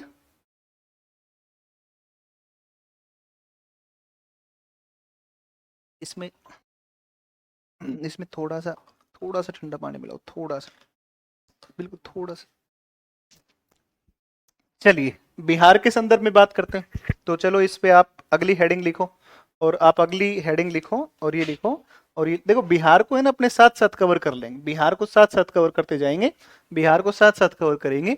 तो बिहार की अवस्थिति, लोकेशन ऑफ बिहार, ठीक है, बिहार की अवस्थिति, क्योंकि अब साथ के साथ है ना थोड़ा बढ़िया से हो जाएगा ना, बिहार की अवस्थिति, लोकेशन ऑफ बिहार, ठीक है। अच्छा रख दो, कोई बात।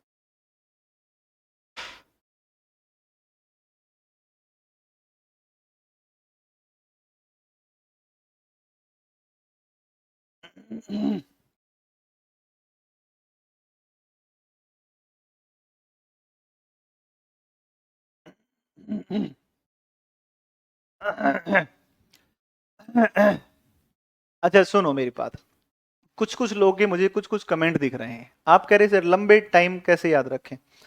आपको अमित श्री ने पढ़ाया है, ठीक है ना, मैंने पढ़ाया है, मुझे अपने ऊपर विश्वास है कि मैंने जो पढ़ाया है वो आपके स्टेबल हो जाएगा।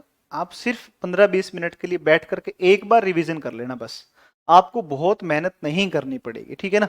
हमने फीस आपसे इसलिए ली है, अरे आप भी तो पढ़ सकते हैं, किताबें आपके पास भी होंगी ना, आप आराम से घर पे बैठकर पढ़ सकते थे किताब से, लेकिन आपने पैसा इसलिए दिया है कि सर आप मिलकर के इतनी मेहनत करिए कि हम चीजों को जल्दी से जल्दी और अधिक से अधिक कवर कर लें, ठीक है ना। तो अधिक से अधिक कवर करें और ठीक से चीजें स्टेबल हो जाए हमारे पास में, याद करने में दिक्कत नहीं है। हमने फीस आपसे इसीलिए ली है, सो प्लीज आराम से मस्ती से आप आराम से पढ़ो चीजों को, आप रिवीजन कर लेना, रिवीजन के बाद कल की क्लास में मैं आपसे पूछूंगा कि चीजें स्टेबल हो रही हैं कि नहीं हो रही है, ठीक है।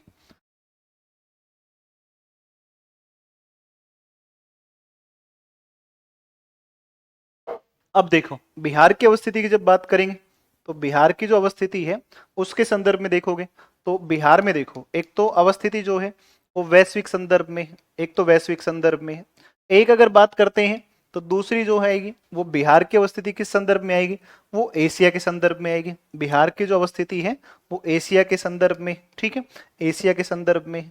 इसके अलावा अगर बात करेंगे तो इसके अलावा जो है, इसके अलावा अगर बात करेंगे तो इसके अलावा जो है, इसके अलावा अगर बात करेंगे तो ये भारत के संदर्भ में, ठीक है ना, तो भारत के संदर्भ में। भाई बिहार जब आएगा तो बिहार तो तीनों भाग में देखना पड़ेगा, वैश्व विश्व में कहाँ पर है ना, और एशिया में कहाँ पर है, और इसके अलावा जो है भारत में कहाँ पर है, ठीक है। तो सबसे पहले हम बात करेंगे और सबसे पहली बात करेंगे वैश्विक संदर्भ में। तो अब एक चीज बड़ी कॉमन सेंस की बात है, बड़ी छोटी सी बात है कि अगर हम बात करते हैं तो बिहार कहाँ पर है, जहां पर भारत है। तो वैश्विक संदर्भ में जहां पर भारत है वहीं तो बिहार है, और अगर भारत उत्तरी पूर्वी गोलार्ध में है तो बताओ बिहार भी कहां पर होगा, तो बिहार भी आपका होगा उत्तरी पूर्वी गोलार्ध के अंदर हो जाएगा, ठीक है ना। उत्तरी पूर्वी गोलार्ध के अंदर हो जाएगा, सबसे पहली बात हो गई, सबसे पहली बात हो गई। दूसरी बात अगर करता है, दूसरी अगर बात करता है तो दूसरा है आपका एशिया के संदर्भ में। तो देखो एशिया में भारत कहां पर है, भारत के अंदर बिहार है, भारत के अंदर बिहार है, तो जहां जहां भारत वहां वहां बिहार।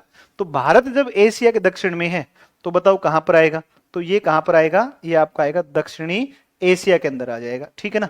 तो ये दक्षिणी एशिया में है, ठीक है, ये दक्षिणी एशिया में आएगा। ये भारत बिहार आपका दक्षिणी एशिया में आ गया है। अब भारत में बिहार कहां पर है, भारत में बिहार कहां पर है, अगर भारत में बिहार की बात करेगा तो भारत में बिहार कहां पर आएगा, तो चलिए एक बार भारत देख लेते हैं। और भारत के अंदर बिहार देखोगे तो साथियों भारत के अंदर जो बिहार आएगा वो भारत के अंदर बिहार आपका यहां पर आएगा, ठीक है ना। तो यहां पर आपका बिहार आ जाएगा, ये यहां पर बिहार आएगा, ये वाला हिस्सा है। तो यहां पर अगर बिहार है, यहां पर अगर बिहार है तो आप देखो एक बार, यहां अगर बिहार है तो अगर बिहार की अवस्थिति ये है तो देखो कर्क रेखा के ऊपर की तरफ है, यानी कि उत्तरी भारत में है।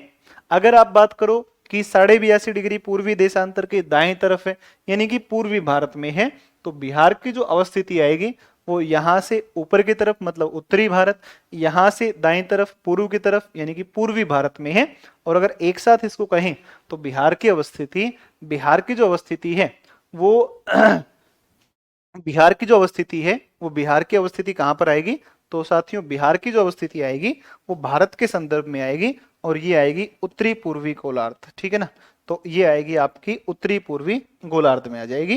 तो ये भी ध्यान रखिएगा कि ये जो आएगी वो उत्तरी पूर्वी गोलार्ध के अंदर आ जाएगी, ठीक है ना। तो देखो उत्तरी पूर्वी नहीं नहीं नहीं उत्तरी पूर्वी गोलार्ध नहीं, उत्तरी पूर्वी भारत में आएगी, उत्तरी पूर्वी भारत के अंदर आएगी, ठीक है ना। तो ये उत्तरी पूर्वी भारत के अंदर आएगी। तो यहां पर आपका उत्तरी पूर्वी गोलार्ध हो गया और यहां पर उत्तरी पूर्वी भारत हो गया, ठीक है ना। तो भारत के संदर्भ में उत्तरी पूर्वी भारत है और वैश्विक संदर्भ में उत्तरी पूर्वी विश्व या उत्तरी पूर्वी गोलार्ध आएगी, ठीक है। बताइए जल्दी से सभी का क्लियर है कि नहीं है। अब हम बिहार के अक्षांश और बिहार के देशांतर पर ध्यान देंगे, ठीक है। आप सभी लोग जानते हैं कि भारत से निकलने वाले सारे अक्षांश उत्तरी होते हैं, भारत से निकलने वाले सारे देशांतर कौन से होते हैं, दो देशांतर कौन से होते हैं, पूर्वी देशांतर होते हैं। तो उत्तरी अक्षांश और पूर्वी देशांतर भारत के संदर्भ में बात करें, चाहे वो आपका बिहार के संदर्भ में बात करें, तो एक बिहार का मानचित्र लेते हैं और बिहार का अक्षांशीय और देशांतरी विस्तार को सीखने का प्रयास करते हैं। देखो इस तरीके से जब आप देखोगे, इस तरीके से जब आप देखोगे तो इस तरीके से जो देखोगे, इस तरीके से आप देखोगे तो इस तरीके से जब आप देखोगे तो यहां से आपको दिखेगा भारत, ठीक, ये बिहार दिखेगा अपना, ये है हमारा बिहार, है ना, हमारा बिहार है ना, है भाई। तो अगर आपसे पूछे कि का बा है ना तो आप क्या कहोगे तो ये बिहार बा ऐसे ही तो कहेंगे ना, या कुछ और बोलते हैं। तो मुझे भोजपुरी आई नहीं है, मैं बहुत प्रयास करता हूँ सीखने का, और घर पे तो मैं और मेरी वाइफ दोनों खूब बोलते हैं, है ना। तो हम दोनों लोग खूब प्रयास करते हैं कि भोजपुरी सीखी जाए, है कि नहीं है। तो इतनी ना प्यारी भाषा है भोजपुरी, तो बहुत मन करता है इसको बोलने का, लेकिन फिर खुद पे हंसी आती है बोलते समय। तो ये देखो, ये बिहार का अक्षांश और देशांतर देखते हैं, ठीक है। तो बिहार का अक्षांश और देशांतर की बात करेंगे तो ये है 27 डिग्री 31 मिनट और 15 सेकंड, ठीक है। और आप सभी जानते हैं कि अक्षांश के संदर्भ में चाहे दक्षिणी हो चाहे उत्तरी हो, हमेशा उत्तरी अक्षांश ही आएगा। तो ये उत्तरी अक्षांश आ गया 27 31 15, नहीं नहीं नहीं 27 31 15 नहीं, 24 20 10, सॉरी सॉरी 24 20 10, 24 20 10 से, 24 20 10 से लेकर के, और ये कितना हो जाएगा 27 डिग्री 31 मिनट और 15 सेकंड। देखो कैसे याद करोगे, 24 घटते क्रम में 20, घटते क्रम में 10, घटते हुए क्रम में, है ना, 24 20 10, 27 31 और 15, 27 31 और 15, ठीक है। और ये भी कौन सा हो जाएगा, तो ये भी कौन सा होगा, ये भी उत्तरी गोलार्ध होगा, उत्तरी अक्षांश होगा, तो उत्तरी अक्षांश हो जाएगा, ठीक है। और यहां से जब बात करेंगे तो यहां से जो गुजरता है वो है आपका 83 19 और 50, 83 19 50, और ये 83 19 50 कौन सा है, तो बिहार का भाग तो पश्चिमी है लेकिन ये पूर्वी देशांतर आएगा, ध्यान रखना पूर्वी देशांतर आएगा, तो ये पूर्वी देशांतर है, ठीक है। और यहां से अगर आप देखोगे तो 88 17 88 17 40, ठीक है, 88 17 40। और ये भी कौन सा आएगा, तो ये भी कौन सा आएगा, ये आपका पूर्वी देशांतर आ जाएगा, ठीक है ना, पूर्वी देशांतर आ जाएगा, ये पूर्वी देशांतर हो जाएगा, ठीक है। और अगर उत्तर दक्षिण पूर्व पश्चिम पूछे तो उत्तर से दक्षिण कितना है, तो उत्तर से दक्षिण है 3 4 और 5 किलोमीटर, ठीक है। और पूर्व पश्चिम अगर पूछेगा तो कितना है, तो पूर्व पश्चिम है 4 8 3 किलोमीटर, 4 8 3 किलोमीटर है, ठीक है। तो 3 4 5 उत्तर दक्षिण 3 4 5 और ये कितना है 4 8 3 483 किलोमीटर। तो ये बिहार का अक्षांश और बिहार का देशांतर, ठीक है। तो यहां तक अपना क्लियर हो गया। तो यहां तक की बातें क्लियर हैं। ये पीडीएफ आपको अपने ऐप के अंदर क्लास के साथ में अटैच आपको कल मिल जाएगी, ठीक है ना। तो कल क्लास के साथ में आपको पीडीएफ, बोर्ड पीडीएफ आपको दे देंगे और इसके अलावा नोट्स भी आपके विद इन 2 डेज आपको अपलोड कर दी जाएंगे। चैप्टर जैसे ही कंप्लीट होगा, चैप्टर कंप्लीट होते के साथ में नोट्स अपलोड हो जाएंगे और कल क्लास के साथ साथ क्लास के आगे ही आपको अपने ऐप के अंदर पीडीएफ बोर्ड के ऊपर जो हमने पढ़ाया है, जो डायग्राम्स है, अगर नहीं बनते हैं तो कोई चिंता की बात नहीं है, ठीक है ना। तो नहीं बनते हैं तो चिंता की बात नहीं है, तो आप आराम से इन डायग्राम्स को अपने उसमें कर लेना बाद में, ठीक है। तो क्लास कैसी लग रही है, द ऑफिसर्स एकेडमी के साथ में जुड़कर आपको कैसा लगा, आप अपने कमेंट दे सकते हैं। आप अपने कमेंट प्ले स्टोर के माध्यम से हमें दे सकते हैं, ऐप के अंदर जाकर के रेटिंग के साथ में, और आप हमें गूगल पर भी जो है अपना कमेंट दे सकते हैं, ठीक है। चलिए, थैंक यू सो मच। कल फिर से क्लास होगी। हम कोशिश करेंगे कि 20 से 25 डेज के अंदर हमारा 20 डेज के अंदर अंदर पूरा ज्योग्राफी का सिलेबस को कंपाइल कर लें, ठीक है। और कोशिश ये रहेगी कि कुछ इस तरीके से पढ़ा जाए कि 85-90% क्वेश्चन आपके नोट्स से आए, आपको बहुत मेहनत नहीं करनी पड़े। पूरी टीम 10 12 15 लोग लगकर आपको पढ़ाएंगे, बहुत विस्तृत पढ़ाएंगे, पूरा अच्छे से पढ़ाया जाएगा। आपको किसी भी स्तर पर हम परेशान होने नहीं देंगे। चलिए, थैंक यू सो मच। कल फिर मुलाकात होगी ठीक 7:30 बजे। जय हिंद।